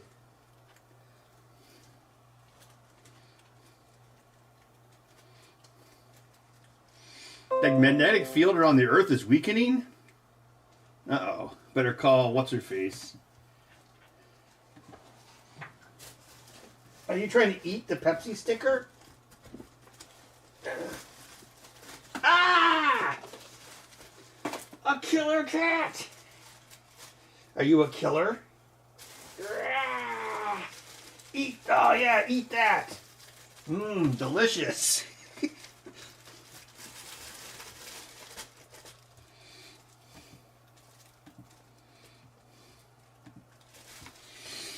Let's see here. A, B, X, Y, R3, L3, RB, LB, up, down, left, right.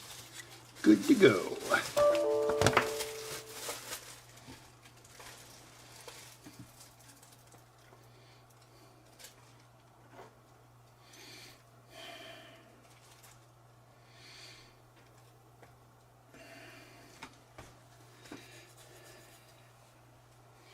Yeah, GSD. I had some left over from like a cracked tooth or something. And, well, I hid it, so in case anyone, if any junkies came over, but I think that's what it was for. Yeah, because I remember the dental implant guy offered me some. I'm like, no, I don't need it.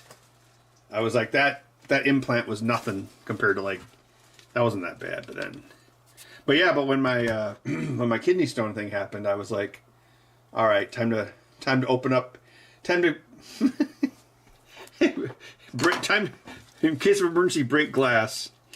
You know the wild thing is I couldn't even feel I guess I was in so much pain I couldn't even feel the effect.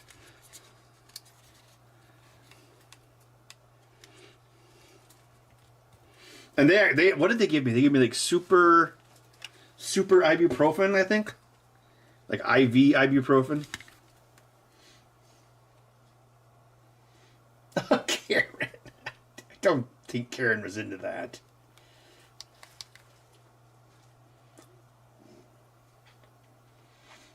Actually, you know what, Randy? I think you might be right.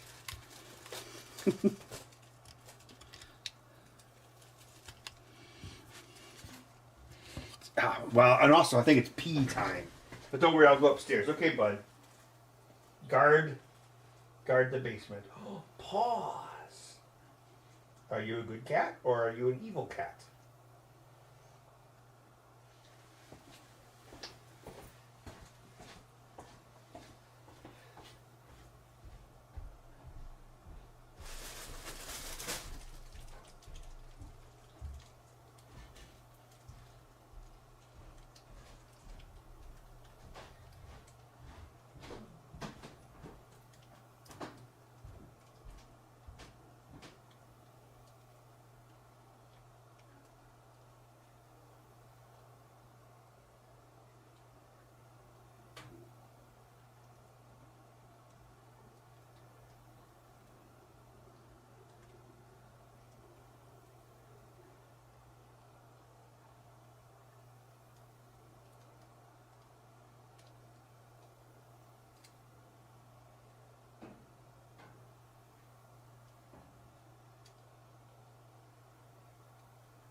I had to give Bud his food, so he might not be here for a while.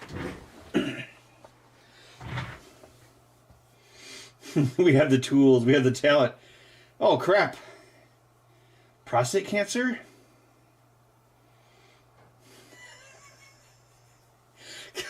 Chewing off her glove fingers. I don't know. Maybe she was. I want to say I heard she was like actually kind of a drinker. I mean, well, so am I. It's not like I can talk, but that's the only like I don't know. No, we always called those. We always called those her bum gloves. So we called that. It was like a running joke. Got this one. It's Miller time. Yeah, for the removal, we have a sale this week, so it's only $1,500. At 19%, you didn't even bargain with the guy. Ray, for your information, the interest alone for the first 5 years comes out to $95,000. Would you guys relax? We are on the verge of a major breakthrough.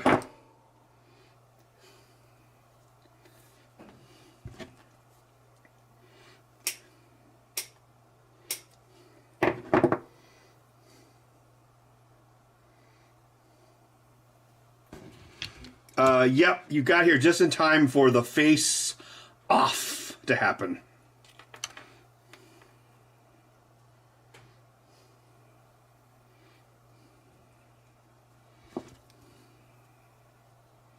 It's always Miller time.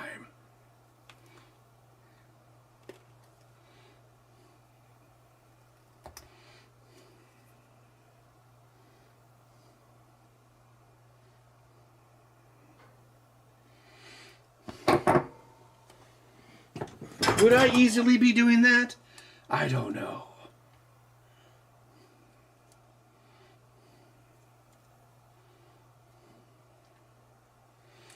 However, he had a tremendous singing voice.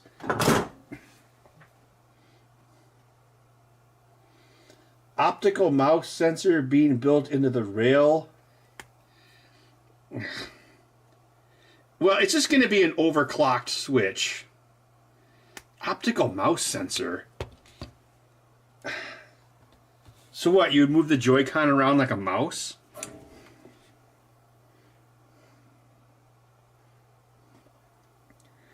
I mean, given Nintendo's history, I'm mostly curious about how they screw it up. Like, it's going to be, like, laughably underpowered, and then all the Nintendo fanboys are going to be like, blah, blah, blah, blah, blah, blah, and then, I don't know. Nintendo always, like, screws up every other generation.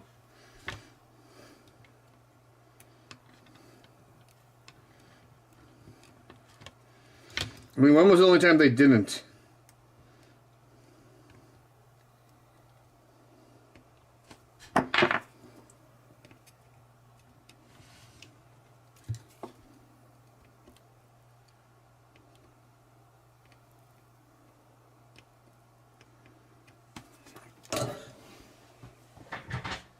The invasion of Canada. Yeah, you better watch out. They're gonna send me up on the front lines, and I'm gonna be like, oh yeah, hey, I'm your fake Wisconsin Canadian brother. I'm just like you, except for, well, you know, I've got guns. Well, until the boating accident, of course.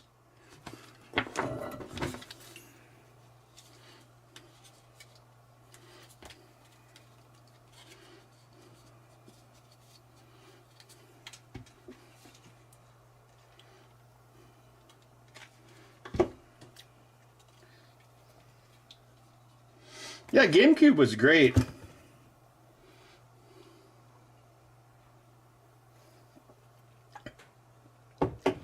That was their last modern gen console.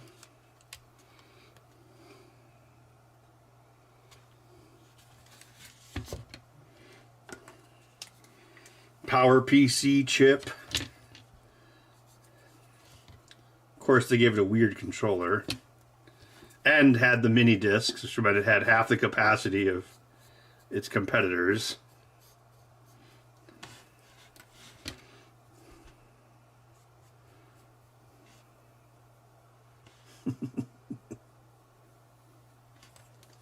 She's old enough to be your contemporary. Okay.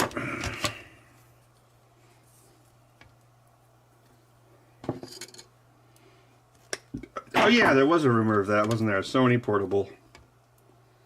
You know what's weird? Like, in my travels, like, I never see anyone with a Switch. Like, I randomly saw some dude the other day with a Steam Steam Deck. I don't know. Like, I used to see, like, people with PSPs at the airport all the time, like, back in, like, the 2000s. Yeah, I don't know. But someone must be playing it. The Great Lake Curling Wars. It was a cool controller, Hugh, but it was, like, non-standard, which I think was one of the many things where that kind of screwed him up for third party. RS-25 rocket ship? Yeah, actually there's a couple of the Mars rovers were PowerPC, like back in the mid-2000s. What was the last one? I don't know if was it Spirit and Opportunity that were PowerPC, or was it Pathfinder?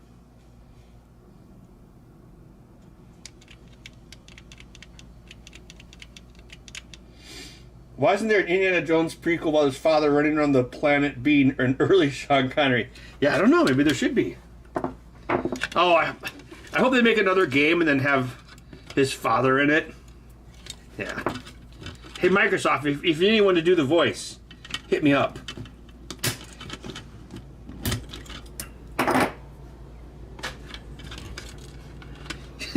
But it would be really unglamorous. So it would be like, okay, all right. All right, so we need you to do pages 54 through 57. All right, go ahead. Junior, you should try grabbing onto that ledge. Junior, have you tried grabbing onto that ledge? Grab onto that ledge, Junior. Junior, maybe you should go over there. The game isn't really hand-holdy at all. Like it makes Elden Ring look hand-holdy. However, they do have that kind of stuff. It's not like the characters don't tell you how to solve the puzzles, but they'll definitely be like, "Oh, maybe you should look over there."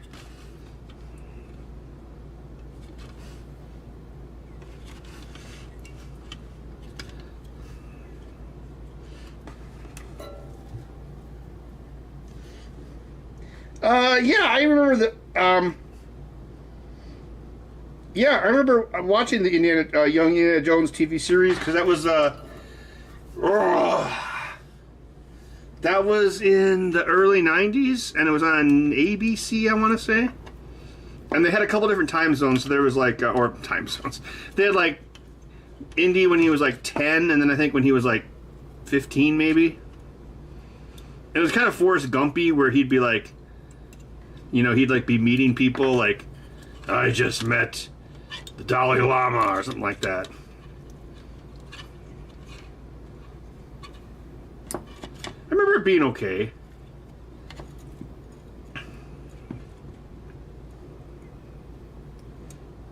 I think I like Briscoe County Jr. more, even though that was only one season.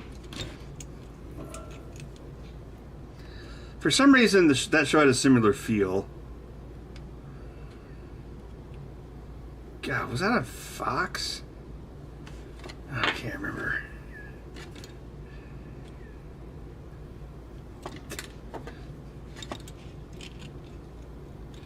You know you're old if...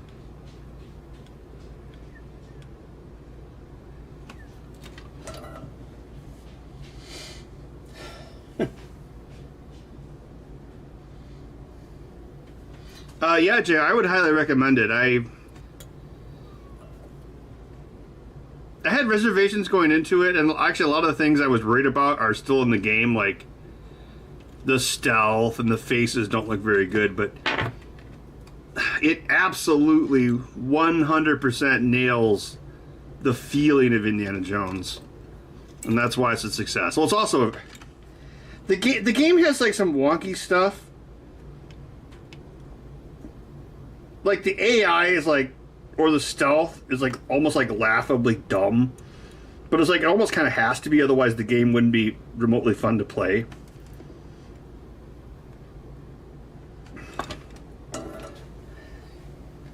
And yeah, it's not a first-person shooter. It's more like a first-person puncher, and like picking up stuff. And a lot of people have compared it to the Escape from Butcher Bay game. That was the Chronicles of Riddick game. I believe was the same studio.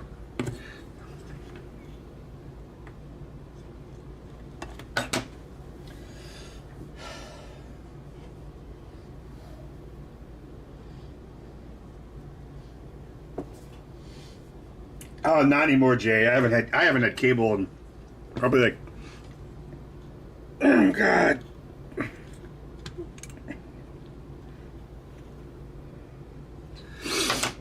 God, probably like 14 years. It was before I moved to the east side of Madison. Yeah, it was probably like at least 13 years ago. Well, I do have an antenna on my TV, so I can get like the Farmer 5 if I want to. But usually, if I want to watch a football game, I'll just go to a bar or something.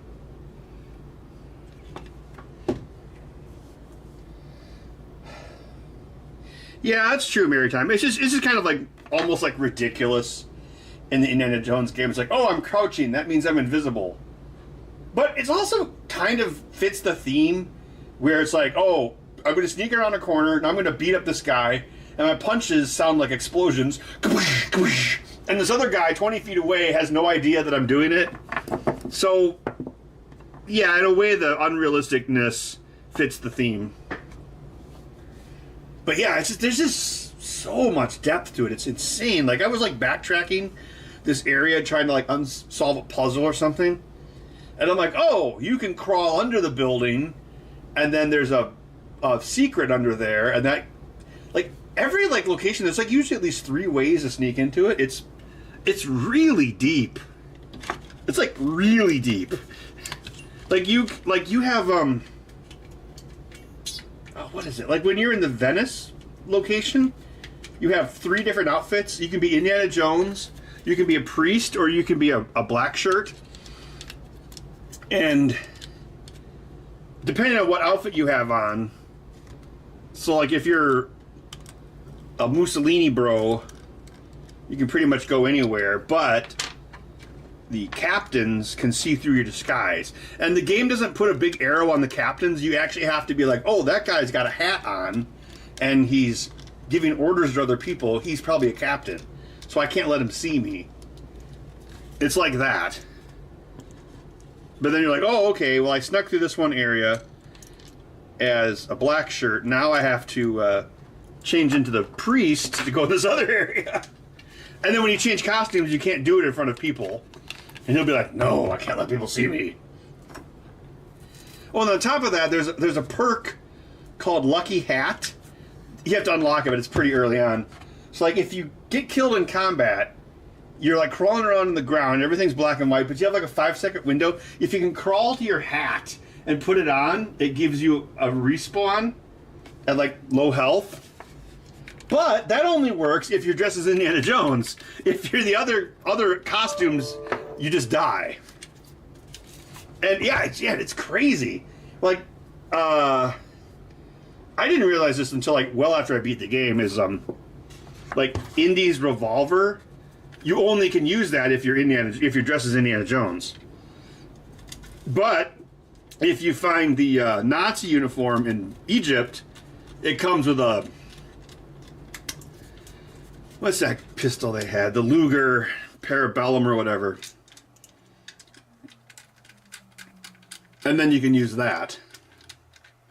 Yeah, it's like, it's really deep.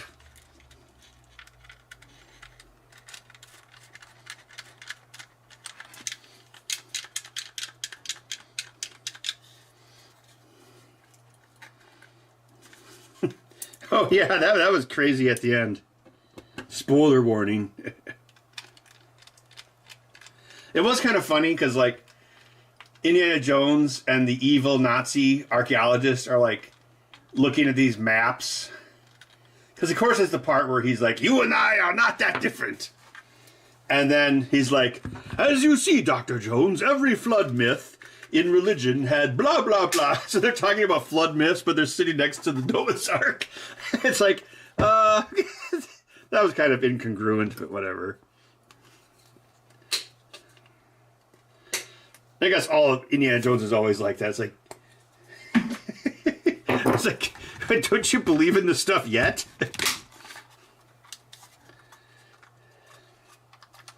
All right, we're getting close.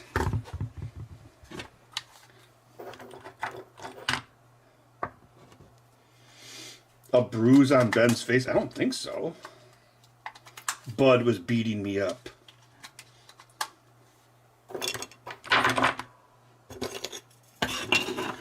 Oh yeah, original Far Cry was... Oh yeah, I had that. What was that? That was like on like 5 CDs, I think. Because that was before they put games on DVD, even though it existed. They just assumed you didn't have a DVD drive. Let's see, Lefty.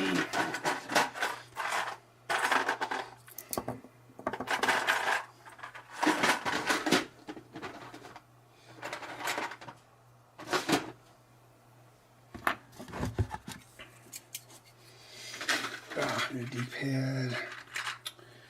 Cap. This guy.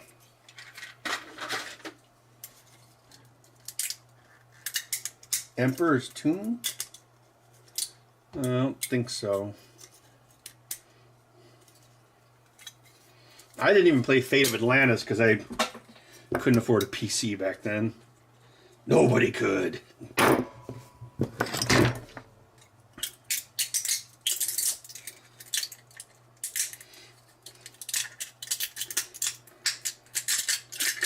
Yeah, I still have my Far Cry box. It's on the shelf that Bud always knocks over in the morning when I don't wake up fast enough. Yeah, I think it was... The install took forever. I think that was also like, you need a 64 megabyte video card. It's like, oh my god. Wait, was it? No, Far Cry was 2004, right? So remember I had to get a better video card to play the original Call of Duty. I think. What is it? You think that you can be up there now?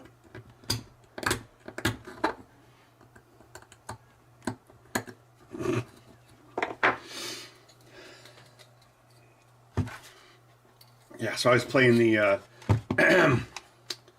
the Venice. I was playing the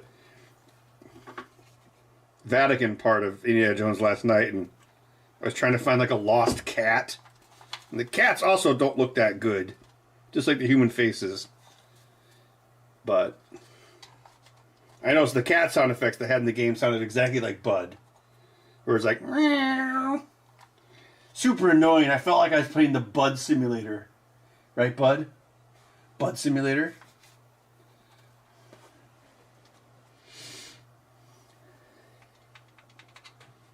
GTA 5 came on DVDs?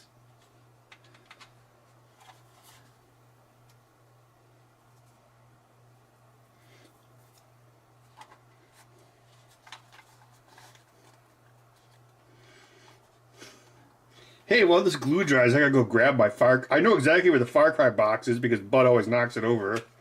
I could go grab it for nostalgia. We can look at the trifold, whatever it's called.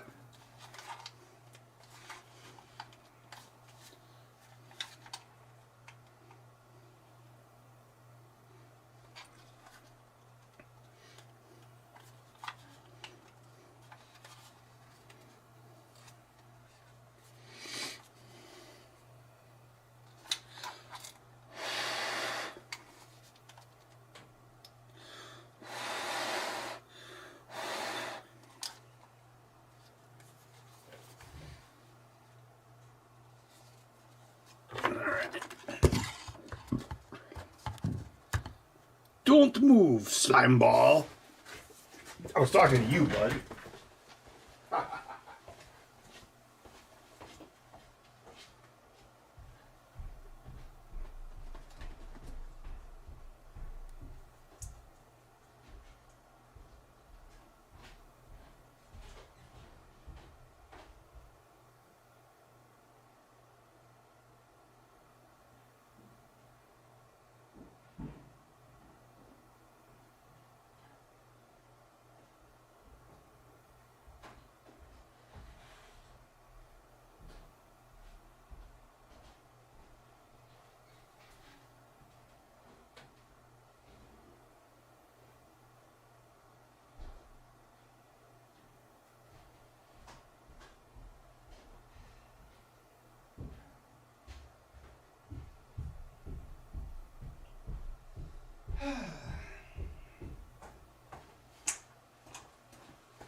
The Oxy Stash.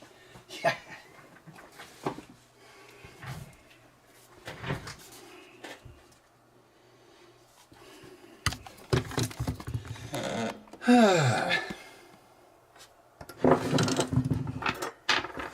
It's time for an LGR thing.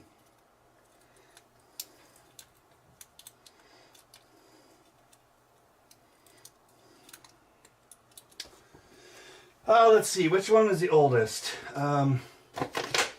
This one's the oldest. These are the ones Bud's always knocks down in my living room shelf. I don't know why I have these particular PC games on a bookshelf, but it's like Bud bait, I guess. So when I worked at Funcoland, parents would always come in and ask what a good game was for kids. We always wanted to suggest Hell, a cyberpunk thriller. As you can see, it's loose because Bud's knocked it over a million times. This is the 3DO version, of course. I think Dennis Hopper's in this game. Yeah, because when you start the game, he's like, "You're going to hell." Let's see, where? Let's put it over here.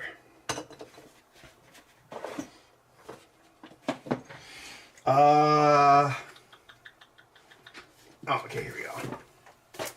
So yeah, I'm sure you guys know what this is. The original Call of Duty. This is PC only.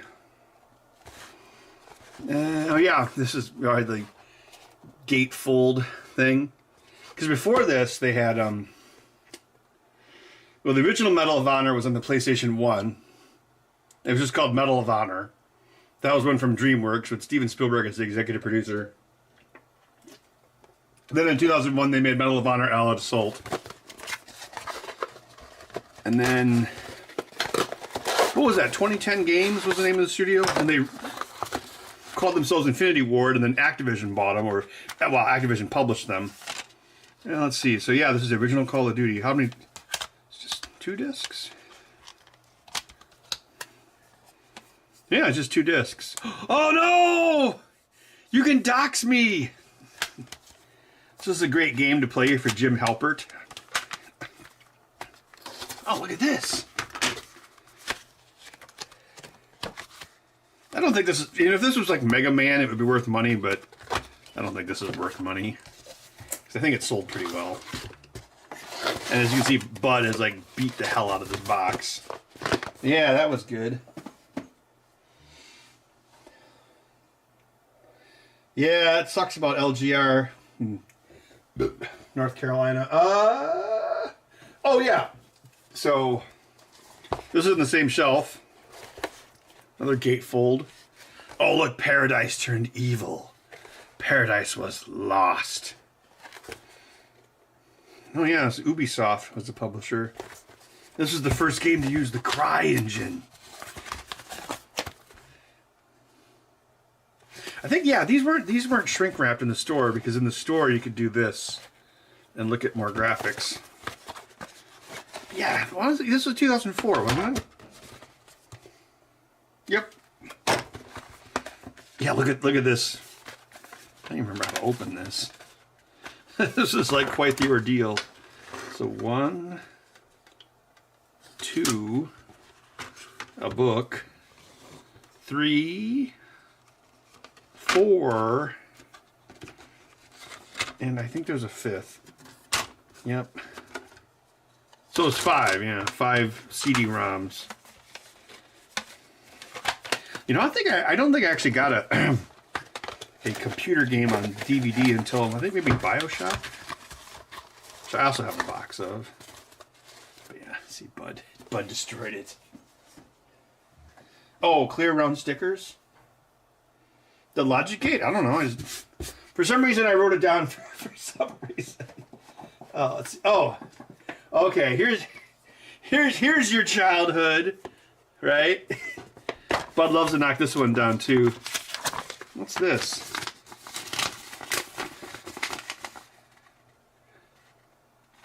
Your subscription to the Orange Box retail was successful, so I must have linked this into Steam.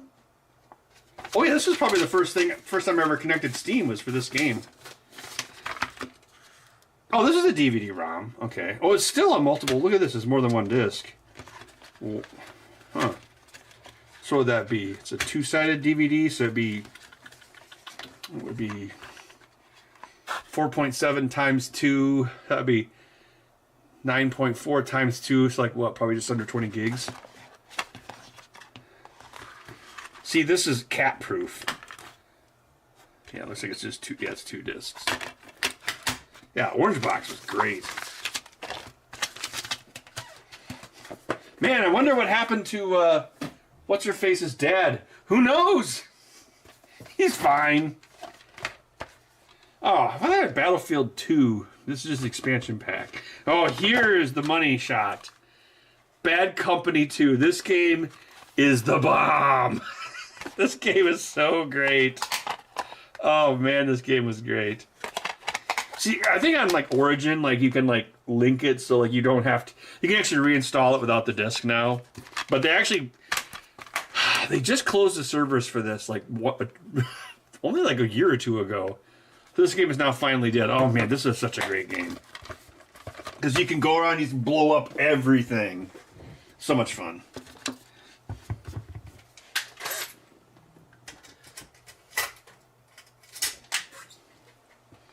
There you go.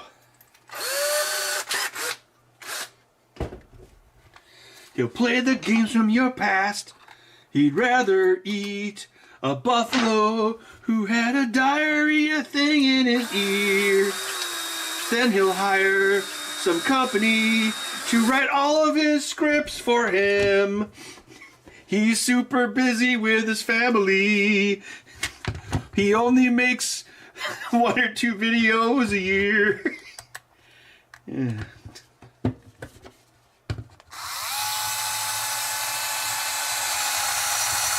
Also, he has really dated tattoos. I don't have anything against him. I should. Well, I don't know. I used to watch him religiously, but man, he doesn't just phone it in now. He's like AT&T.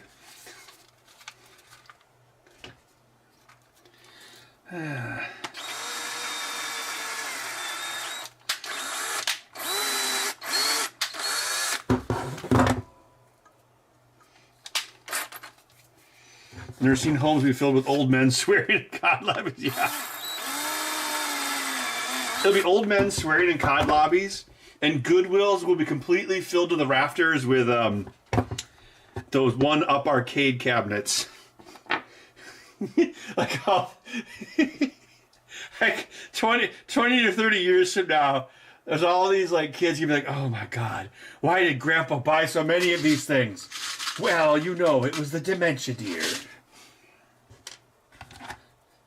Grandpa, we took your one-up arcade to Goodwill. What? We took it to Goodwill. What? Who are you? It's at Goodwill now. What? Jane Goodall? What? Red Letter Media should review the Angry Video Game Movie. You know, I actually rented it. I thought it was decent. I mean, he was stupid to film it in California, but as a movie, I thought it was fine. I mean, you know, I can appreciate people who are dumb enough to make independent films, because you got to be really dumb to do it, but I can appreciate it because I used to be that dumb.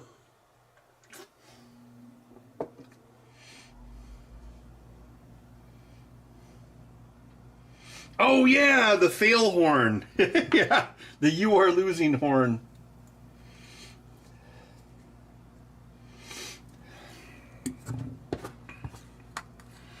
Yeah, well, Tom, you know who else makes sure nothing sees Goodwill is Goodwill. Like, all the good stuff goes on their website, never makes it to the store.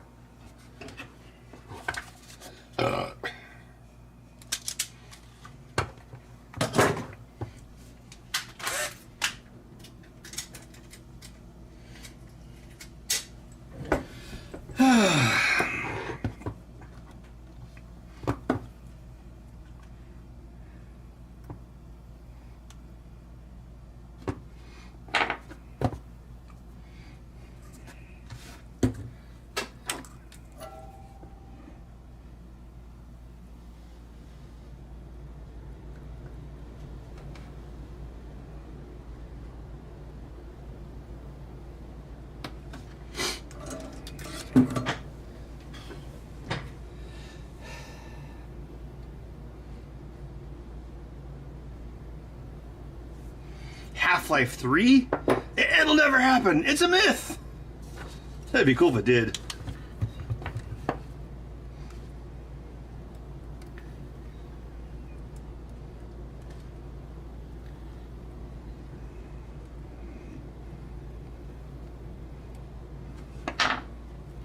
You know, Gabe Newell is probably like George R.R. Martin. He's like, I already get 30% of all PC game sales.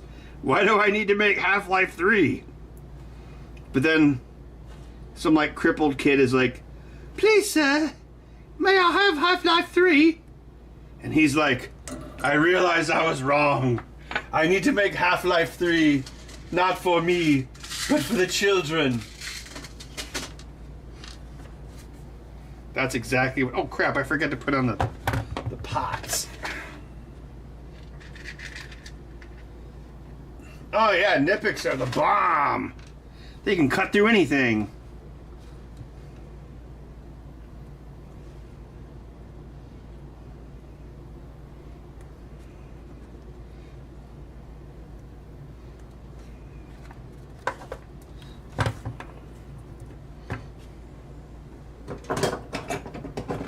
I have a Nippex bolt cutter too.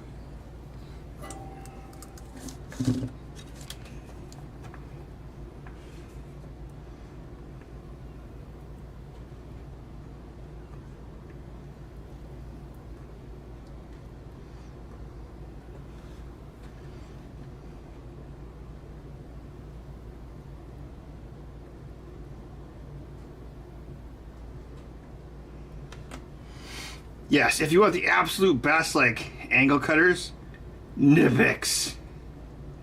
It's the best of the best. You are Gary Johnston, Top Gun actor. My acting just got 100 people killed. You gotta pull it together, Gary. I wish I could trust you, but you're a quitter. There's only one way I can trust you, Gary. All right, that's pretty good.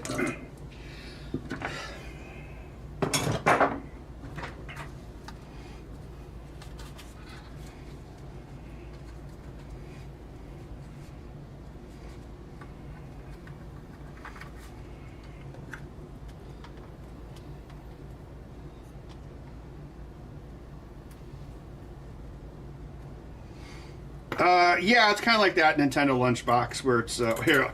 I'll show you an example once I screw this part together. Still gonna do one more test. Come on. Far Cry.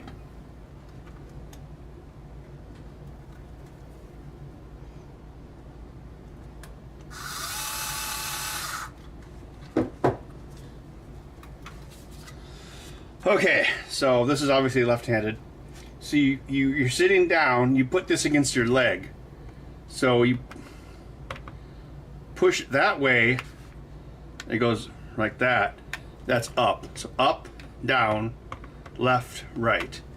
So this little circuit board that you saw, it also has pads in it because I use the same circuit board for both halves. So depending on which side you need, left or right, you stuff the circuit board either on the left or right side. So if it's the left, like this one, you put the stick in like that, and then you hit those two solder pads, or you hit those two solder pads, which flips the x-axis depending on which side you're using. That should do it.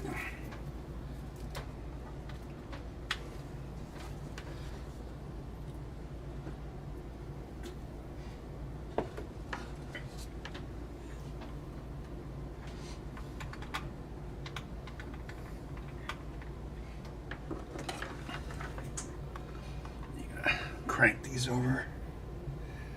So my screen, I'm gonna, even though Windows still has the stupid controller test from Windows 95. I think there's some, well, on Xbox there's a test app you can download. That looks pretty good. Up, down, left, right. All right, now we see the D-pad thing. Sometimes this can be a bit dicey. Oh, get it? Dicey. Makers of your favorite game, Pinball Illusions. Only 90s kids remember this reference.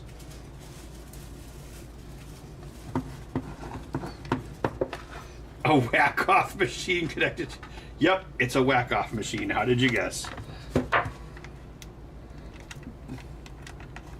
It comes with free copies of Dead or Alive, Beach Volleyball, and Stellar Blade.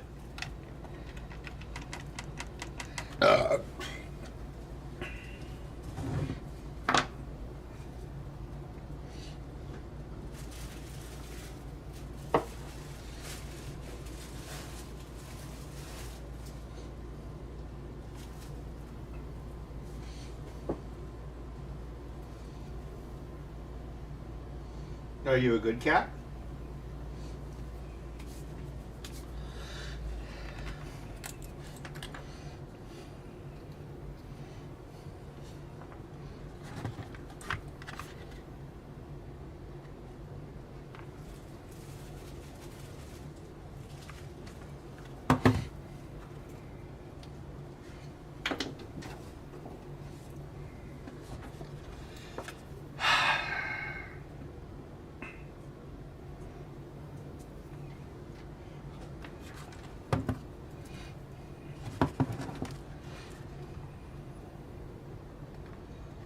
I go kind of sparingly on the glue with this for multiple reasons. One, so it doesn't leak out. Two, so if you have to pop the cap off in the future for a repair, it's usually doable. And three, so again, the glue doesn't leak and like foul up the D-pad.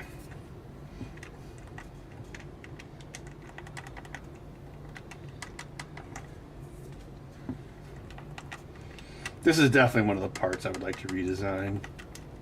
That looks pretty good. There we go. So we've got a nice red and black and white motif with a splash of grey to give it some summer colour. Yes, it's very nice. Now, was that civilized? No, clearly not.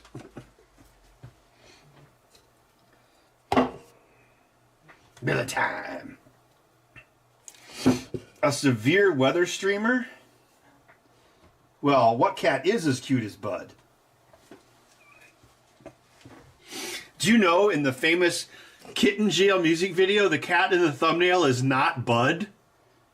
The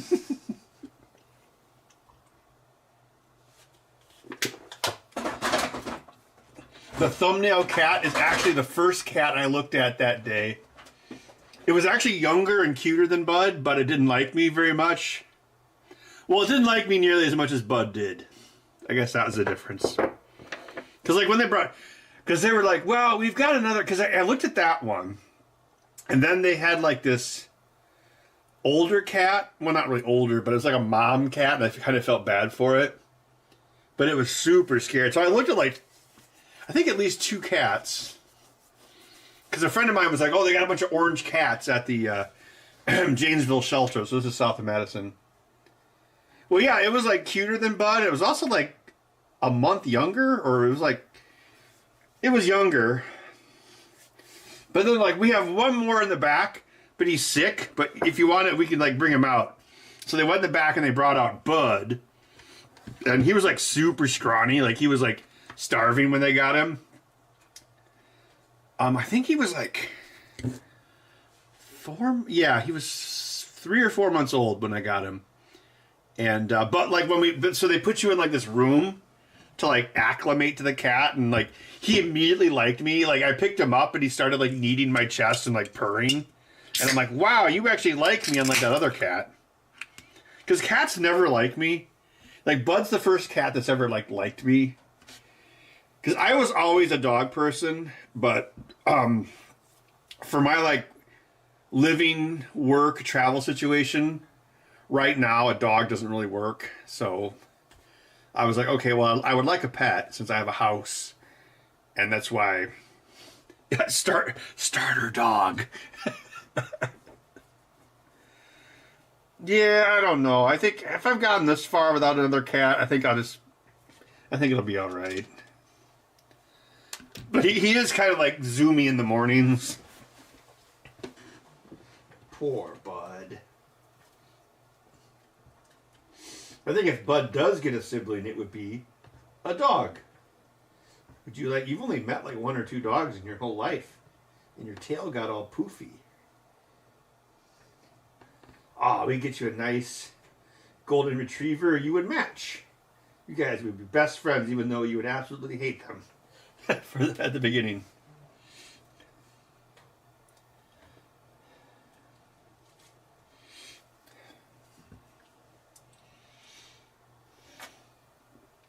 Nitpicks. I think these were like $35 on Amazon. I mean, yeah, it's more than you're going to pay at Harbor Freight, but I mean, you could drive a train over these, and they're just like eternally sharp. I don't know how they can see it. Like, yeah, look at the cutting edge. It's still straight. Like usually you'd see like chunks out of it. Because I've had, God, when did I get these?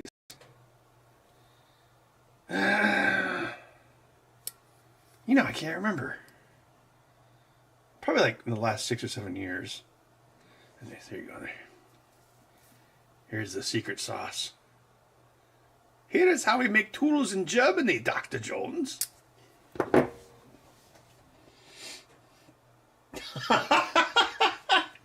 Oh, no. I don't buy any serious tools from Menards.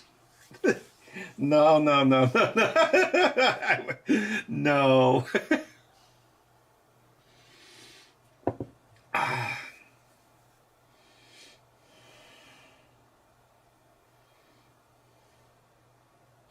Yeah, that's probably why the blade stays intact, Randy. If I have... Where's my other old nippers? Oh, I think they're in the garage. Yeah. Well, I mean, these screwdrivers, like, these guys are all beat up and they got paint on them. These are from... I've had these since I was 10. So these are approaching 40 years of use. Jesus, I'm old. And I actually have new old stock duplicates. But yeah, I've been using... And yeah, I still use these. Well, especially this one, the flathead. I use this all the time. Like, decades. And yeah, some of the chrome has been worn off, but... Again, it's got the... There's the secret word right there.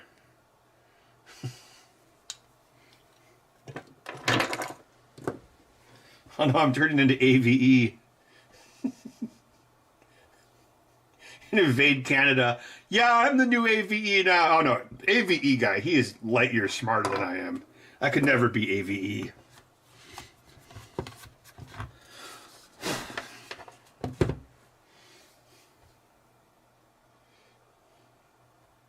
Where is this snowstorm at?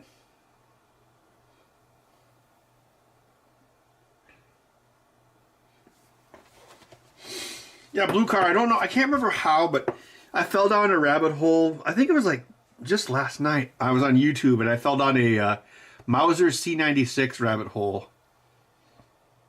And even that kind of seemed overcomplicated, but it worked.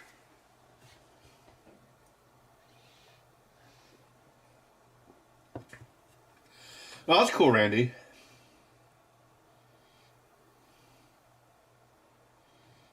Yeah, I've got this this old beefy guy. I actually think this was my stepdad's, which of course makes you think where are the rest, but I've been using this thing for decades. And you just it doesn't even seem, actually, it's not even that super, I don't know. I mean, I've definitely got, like, there's ones in my dad's toolbox which make this look like a toy. But this thing is this thing has definitely seen its share of adventures.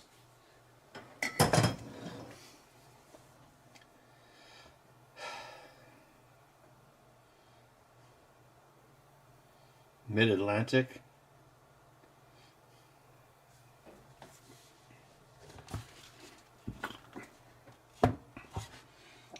I still have the last Atari Corp solder. This one's almost full. I don't solder as much as I used to, so this will probably last me longer. This might last me 2 years. Manufactured the same month I graduated high school. Jeez, what? 30.5 years ago. Oh, man. I assume solder can go bad, but the thing is, the flux is contained inside the metal, so... I mean, it still works.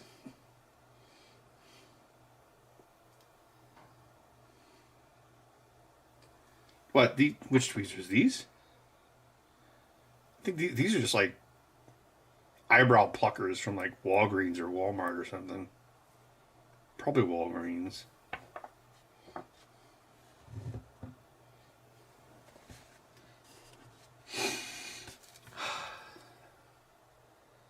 Oh, you can still buy a 60/40 solder. It's just expensive. Well, what isn't these days? Like, yeah, you can go on Mauser right now and buy it, but it's probably going to be... A spool like this is probably going to be at least $30. Probably more.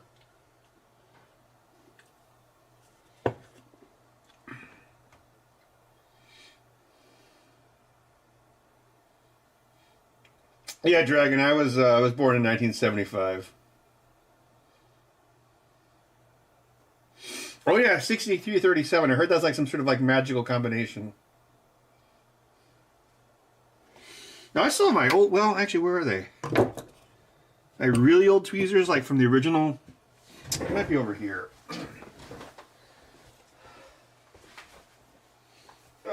Is it over here in the Super 8 table? Yep, there they are.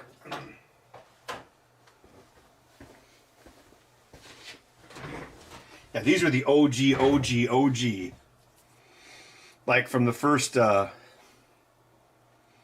Atari Portable, like what, 20? Christ on a cracker, that's almost 25 years ago now.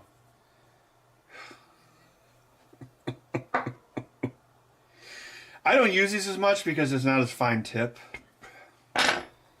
These are finer. I actually have two of these.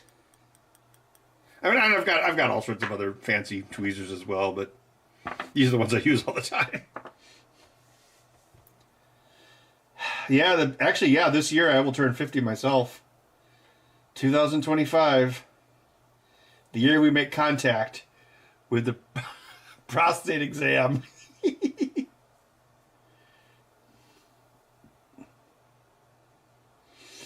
Code Beat, it does break more over time.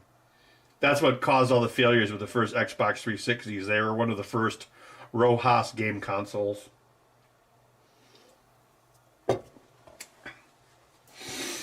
Yeah, it's more crystalline, and it shears and breaks off. It also takes a higher temperature to melt. Oh man, a lot of 50 Club people in here.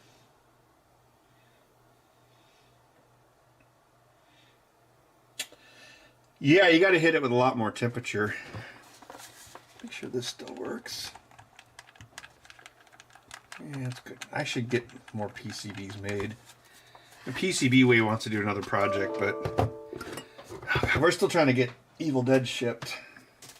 I got to go down there on Wednesday and do some production stuff and things. Excitement.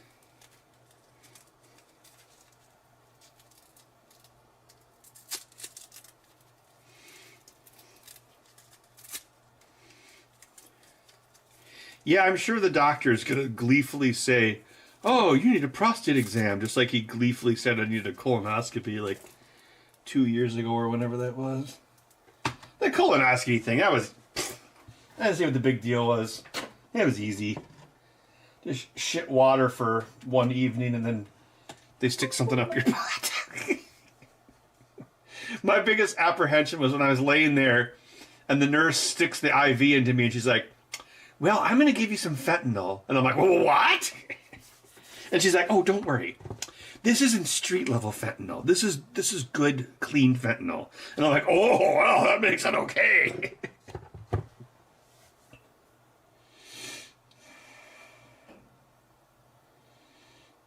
Yeah, Hackmaster J, when it comes to colonoscopies, 45 is the new 50.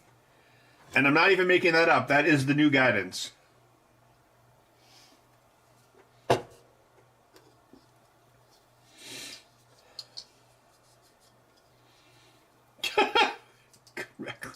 Recreational colonoscopy. You know, I didn't even have a sore ass afterwards. The only thing I noticed, well, I woke up halfway through because as a ginger, I'm impervious to anesthesia. I just felt like a distension in my gut, so I could feel when they turned it around to look backwards. But it didn't hurt. I just noticed it.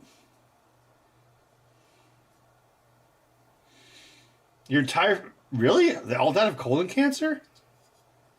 Shit.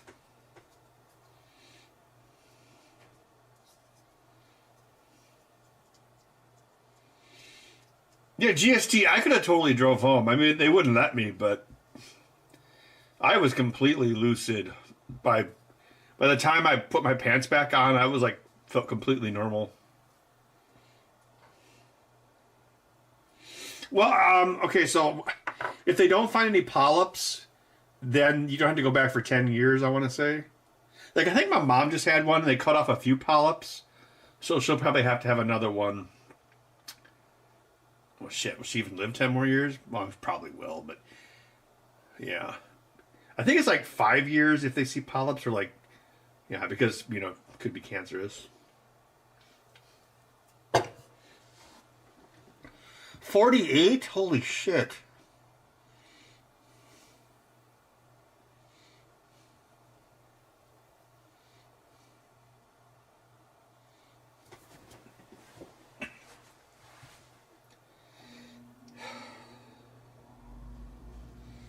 Have you ever heard of Microsoft for a helping hand because you mod their controllers? I don't understand what you mean by that. I've had Microsoft send me a lot of extra controllers. I mean, I don't know if that's what you meant.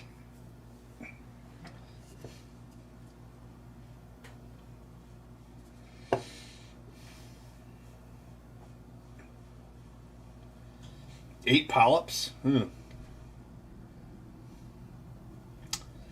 Yeah, don't they like laser them off, Randy? 72, I think that's... No, my mom is 73, so that's about the same age. But you know, those old people, they just go to the hospital all the time. You know, that's their hobby. It's like, wee.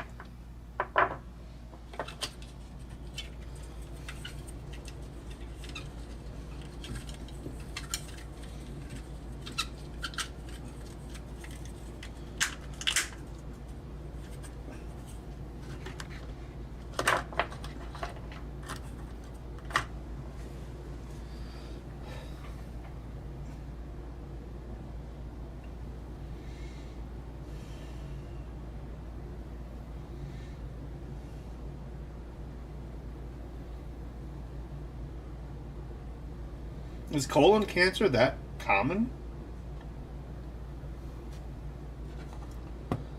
Bud, do you have colon cancer?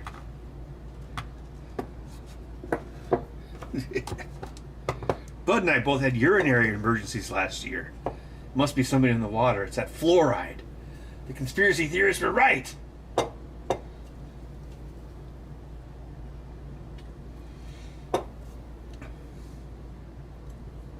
A blood test? Huh. For me, they just said, hey, we didn't see anything, so you don't have to come back. You don't do this for 10 years. So that's what they told me.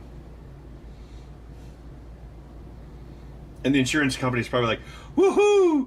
We don't have to pay for a procedure that we have to 100% cover for 10 years. Cha-ching! And like throwing their money around and popping champagne corks.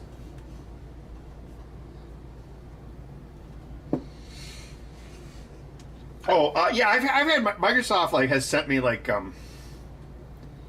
they'll send me like loads of extra controllers and stuff.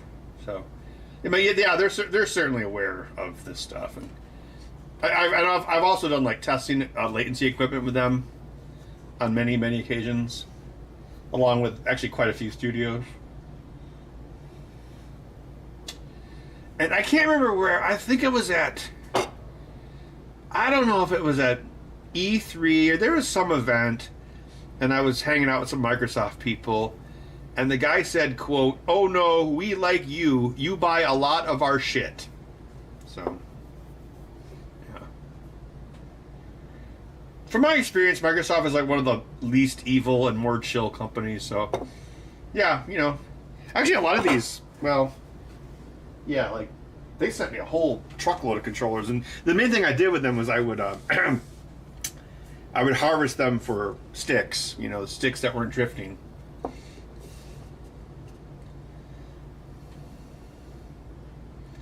$102.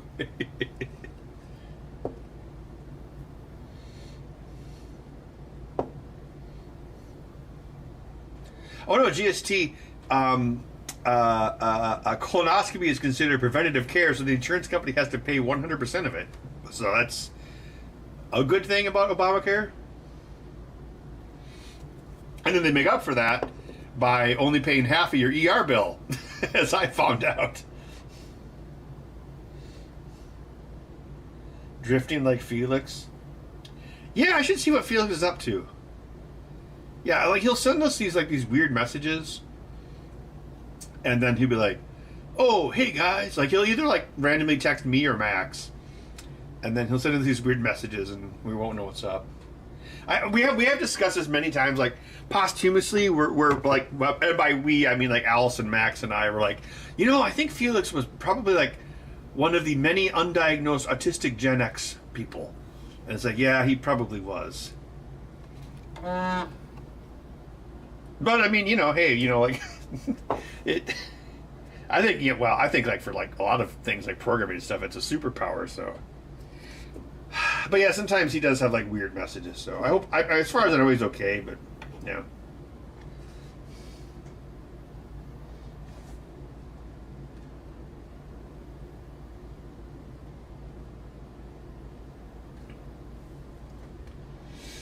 Yeah, Randy, wasn't there something? I don't know if it involved that murder guy, but it was something else. It was like some company was like trying to like limit how long you could be under the anesthesia, because anesthesia is actually one of the most expensive aspects of surgery. So yeah, it was in the news recently about some company that was trying to like say, well, you know, your heart surgery might take 8 hours, but we're only going to cover 6 hours of the anesthesia.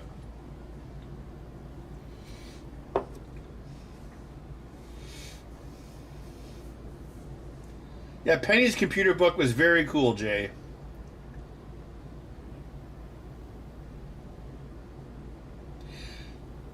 Code Beat, I just know whenever the controllers had started drifting, I want to say it was like probably around 2016 to 2018 when it became an issue. It's definitely real, and it's definitely something that wasn't happening even 10 years ago.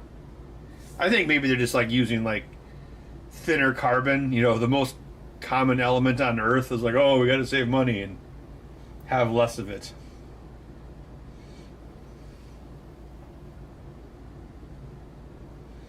The spectrum. Yeah. Probably.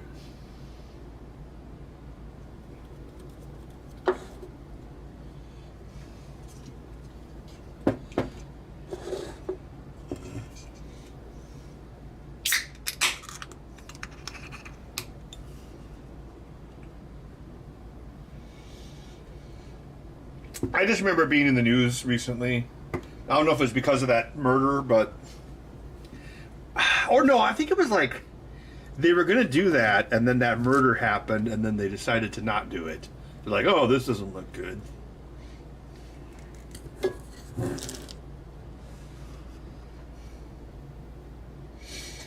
Yes, Code Beat, they're all made by Alps. PlayStation 5, Xbox, and... I think even the Switch.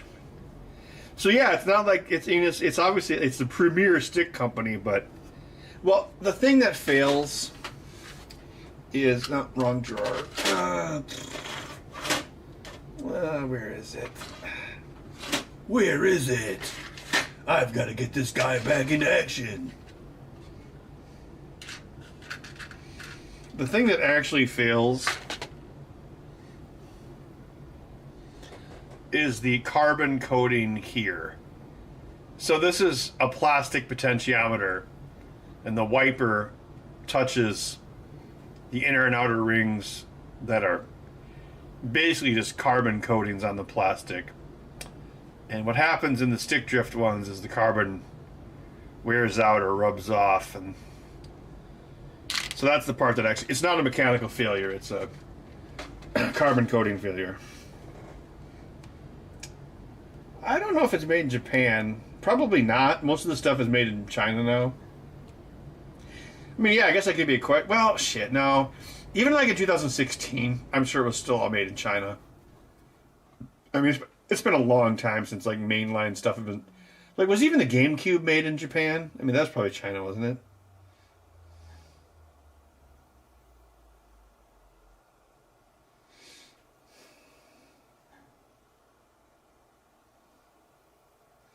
Oh yeah, United Healthcare. That was the...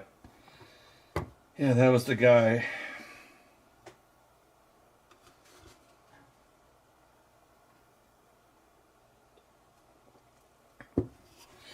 I probably have very biased thoughts about that since I'm self-employed, but yeah, I don't know. I was kind of shocked. Like when I went to the ER, like, what was it like?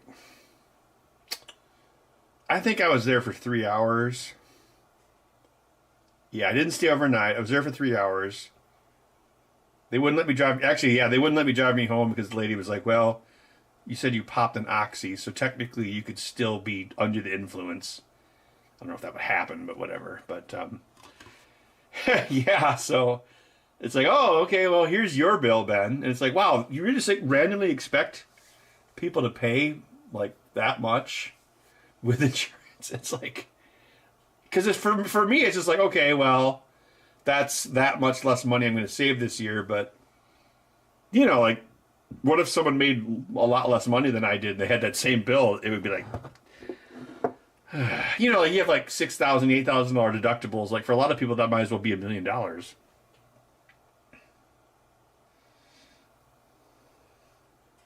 Yeah, Dreamcast had, 4 Hall effect sensors on the analog stick, and then 1 Hall effect sensor on each analog trigger, much like the Xbox One controller did. Blue car, they're all built the same. The only thing that seems to be different is how the carbon wears. Because the thing is, any potentiometer will fail over time. Because a potentiometer, like, you know, like these guys, they're not meant to be constantly adjusted. Like any switch, any button, anything has a usage cycle, and it's usually not all that much. It's like 10,000 cycles. Like even like a button in your car, like it's going to take you a while to push it 10,000 times. But if you're like playing a video game constantly, you're going over the wipers, so it'll fail faster, but it seems like it fails quite a bit faster nowadays.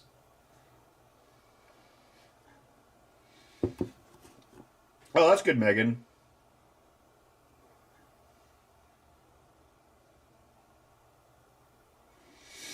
Yeah, my mom has something like that. It's like she has like 2 dead husbands' Social Security. Plus she's got like, yeah, VA from my stepdad. And then he was also on an insurance board. So I guess as she gets older, that's one thing I don't have to worry about. So she's... Same thing. She's gussied up pretty well there. Even if her kids aren't. $2,000? Is that breaking news? NE555? I mean, Blue Car, if I had to guess, it's probably just some stupid thing where if we use 2 microns less thick carbon, we'll save 50 cents over the course of 6 months. I guarantee you it's something stupid like that. Has your life changed dramatically after the Ben Heck show? No. I mean, my life is more boring now, but other than that, nothing's really changed. I never, like, lived it up. I mean, yeah. I drove the same car after I quit the show that I drove while I was doing the show. So yeah.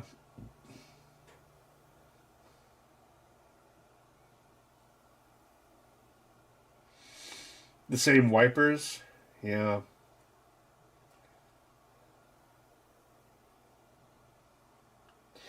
Well, the thing is, I mean, you could get like a PlayStation 2 controller that's like 20 years old and it still works pretty well. I mean, I've been doing controller stuff like, well, as I mentioned, I've been modifying, like directly modifying controllers for people for 18 years now, and I have definitely noticed an uptick in stick drift or stick failures.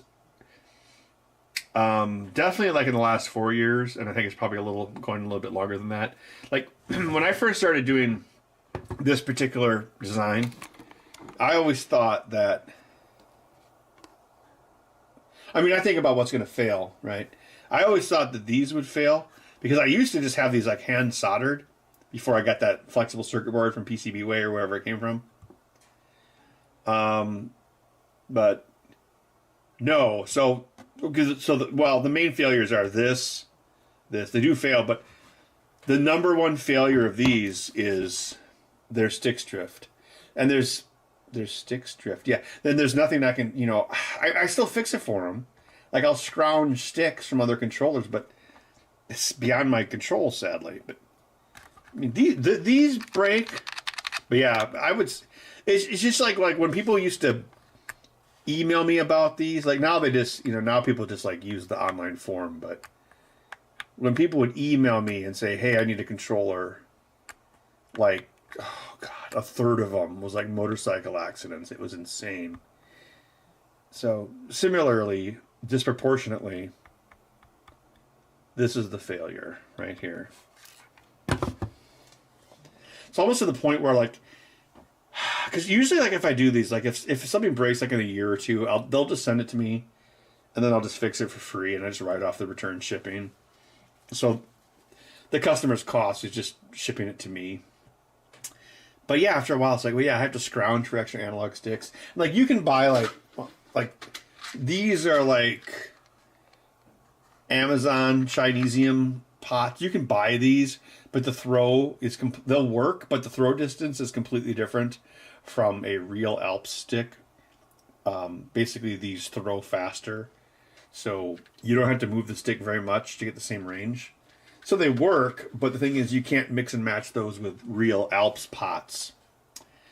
So yeah, like as I mentioned, like I have got quite a few, like 50 or so Spirit controllers from Microsoft, but even that, I use up over time. Well, the real solution, Scott, would be to do what Sega did in 1999 to have Hall effect sensors. Hall effect sensors are very, very expensive compared to pots. Hall effect sensors were also it's like remember Snowpiercer? That part went extinct. Hall effect sensors were definitely something that went big time unobtainium during the chip shortage because cars use a lot of Hall effect sensors. So that's the solution, but it costs more money, and I wouldn't be surprised if the chip shortage would make the companies gun shy about using them now. Yeah, because like when I would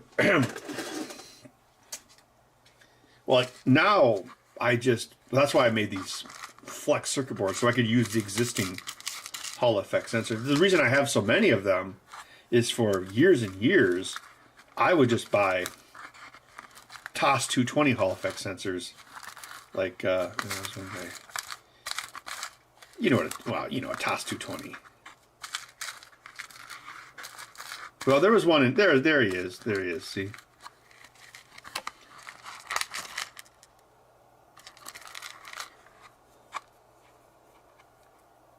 TOS 220 Hall effect sensor. But even before COVID, like you'd pay like $2 or $3 for one of those in like quantities like under 50 from DigiKey or Newark or whatever. So it was a very, very expensive part. So it was much more economical to just use the ones that already came with the controller. But for all the years that I used new TO220 Hall effect sensors, I saved all the existing Hall effect sensors. It was like accidental secret genius.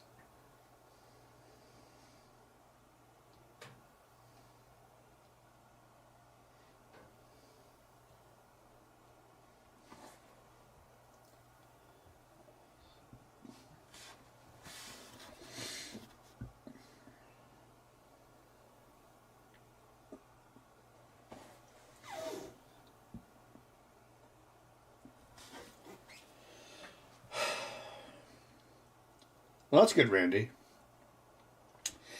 Yeah, like if you're like in a fighter jet, all of those like really mission critical switches, like in airplanes, like a lot of those are Hall effect sensors because they're not mechanical. Well, I mean, the chip shortage is over, so yeah, maybe it would be nice if they would do that because like these controllers are a friggin' bargain at $50. Like PlayStation's like what, $70 now? It's ridiculous. Like Sony, it's like you'd think they could. I don't know. You'd think they could just like slip in $1 or $2 more. Well, it wouldn't even cost that much for them. I mean, seriously, you're probably talking like a 25-cent difference for like Sony or Microsoft.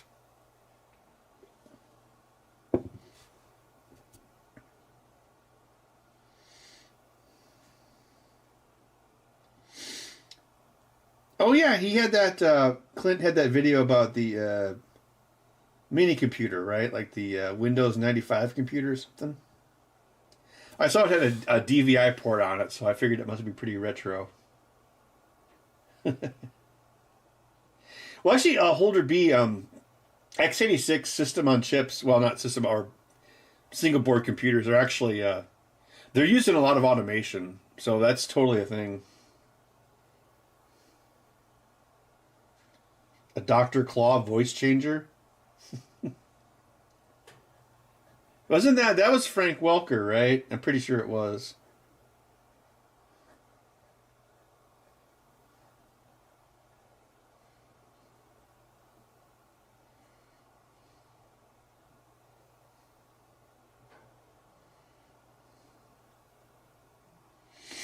Yeah, when you find out like half of the cartoons you liked as a kid had like 2 voice actors in them that did everything.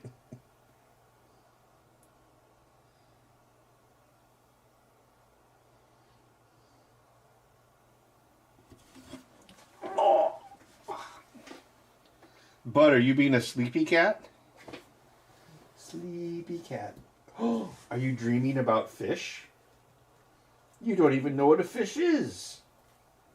You don't even know what a fish is. Would you eat a fish? I don't know. Would you eat a mouse?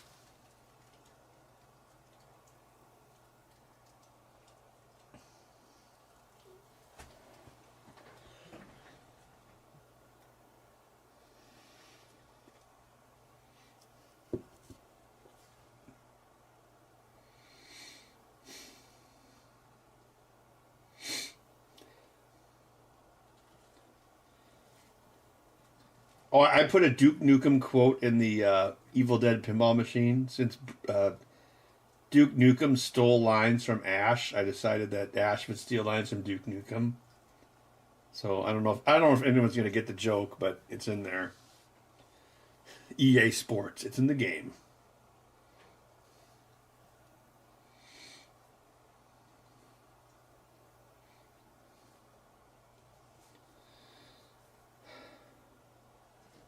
The well, yeah, I put that LED in the projector, although I think I need to find a brighter one. And then I'm still working on the Super 8 scanner. Actually, I think I have... Yeah, it's mostly done. I just need to do the software now. There's a bunch of, like, library crap. It's like someone wrote some software in Python, but if you have the Raspberry Pi 5, the Python wrapper for the lib camera... No. The lib camera drivers do not have a Python wrapper for C++. I can't even remember now. It's been a while since I've ever done it. I don't know about the Super 8 movie. It's, oh gosh, it's so expensive. Well, someone did donate a new camera, which seems to work out well. So I don't know. I need to finish the scanner first, so I can scan the stuff that I shot last year and then scan the old movies. And once I have the scanner done, then I guess maybe I'll make a short film. I don't know. Yeah, Jay, I'm pretty sure that was Frank Welker, because I know Spooky hired him for the Scooby-Doo game. He's still alive, so he did like Fred on Scooby-Doo, and then he did, oh god, yeah, Megatron, and Dr. Claw and the Cave of Wonders, and he was Ray on the Real Ghostbusters, which was pretty much just his normal voice.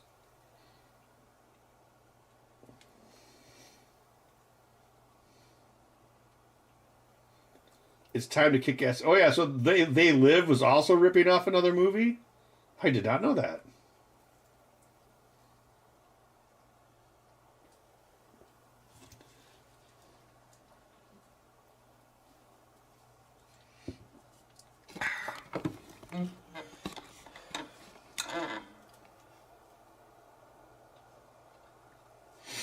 Yeah, the line I stole back was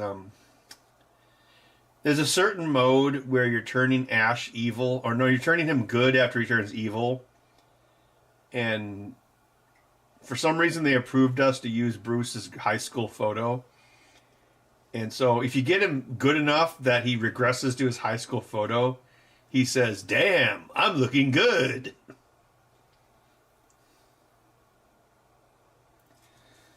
Temple of Doom? What's your take on the games? Well, Chanta, I'm still playing the new Indiana Jones game. It's excellent. The older games? I don't know. I mean, I've played them, but... Well, except for Fate of Atlantis, I never played that one, because I didn't have a PC back then. How many lumen do a Super 8 projector need? I'm not sure. Probably at least 2,000, if not 3,000. The thing was, the bulb that was in there...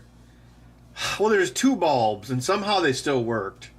And my mom had one that was still, like, in the box. But the bulbs only are, like, 15 hours. The bulbs die after 15 hours. It's insane. Our code beat, I saw... there are people that sell, like, on eBay... they'll sell, like, drop-in halogen replacements. But they only work on certain projectors, or they only replace certain bulbs. I don't know. I don't know if you can wire them up, because the bulbs on the projectors were AC. I can't remember. The halogens probably require like 12 or 24 volts. Probably 12 volts. I have no idea how foot candles work. Sorry.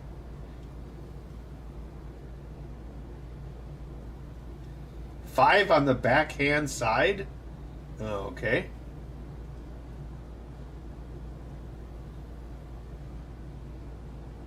They should remake They Live. That's a movie that's become more relevant since it was released.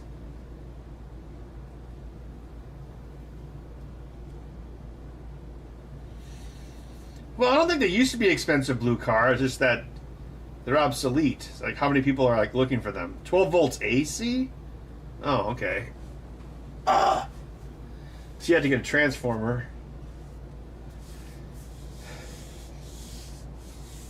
No, I was looking into it, and there are halogen replacements. Actually, the bulb in my film scanner is halogen.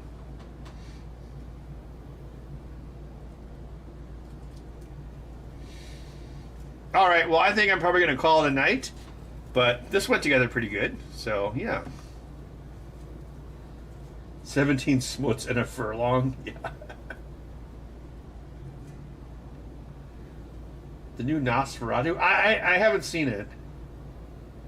I mean, I have actually seen all of Roger Eggers' other movies for some reason. I don't know. All I can guess is that Red Letter Media will absolutely love it.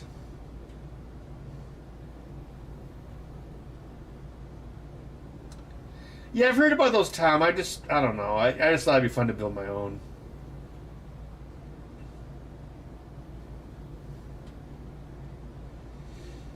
Internet being a bunch of bots, drop shipping retro games. All right, well, I do have more controller orders, so I should be doing this next Monday night as well. So, yeah, thanks for everyone who stopped by, and thanks to everyone who donated to the charity last week, and I guess we'll see you in another week. Later, everyone. Say goodbye, bud. Bye, bud. Yep, later, everyone.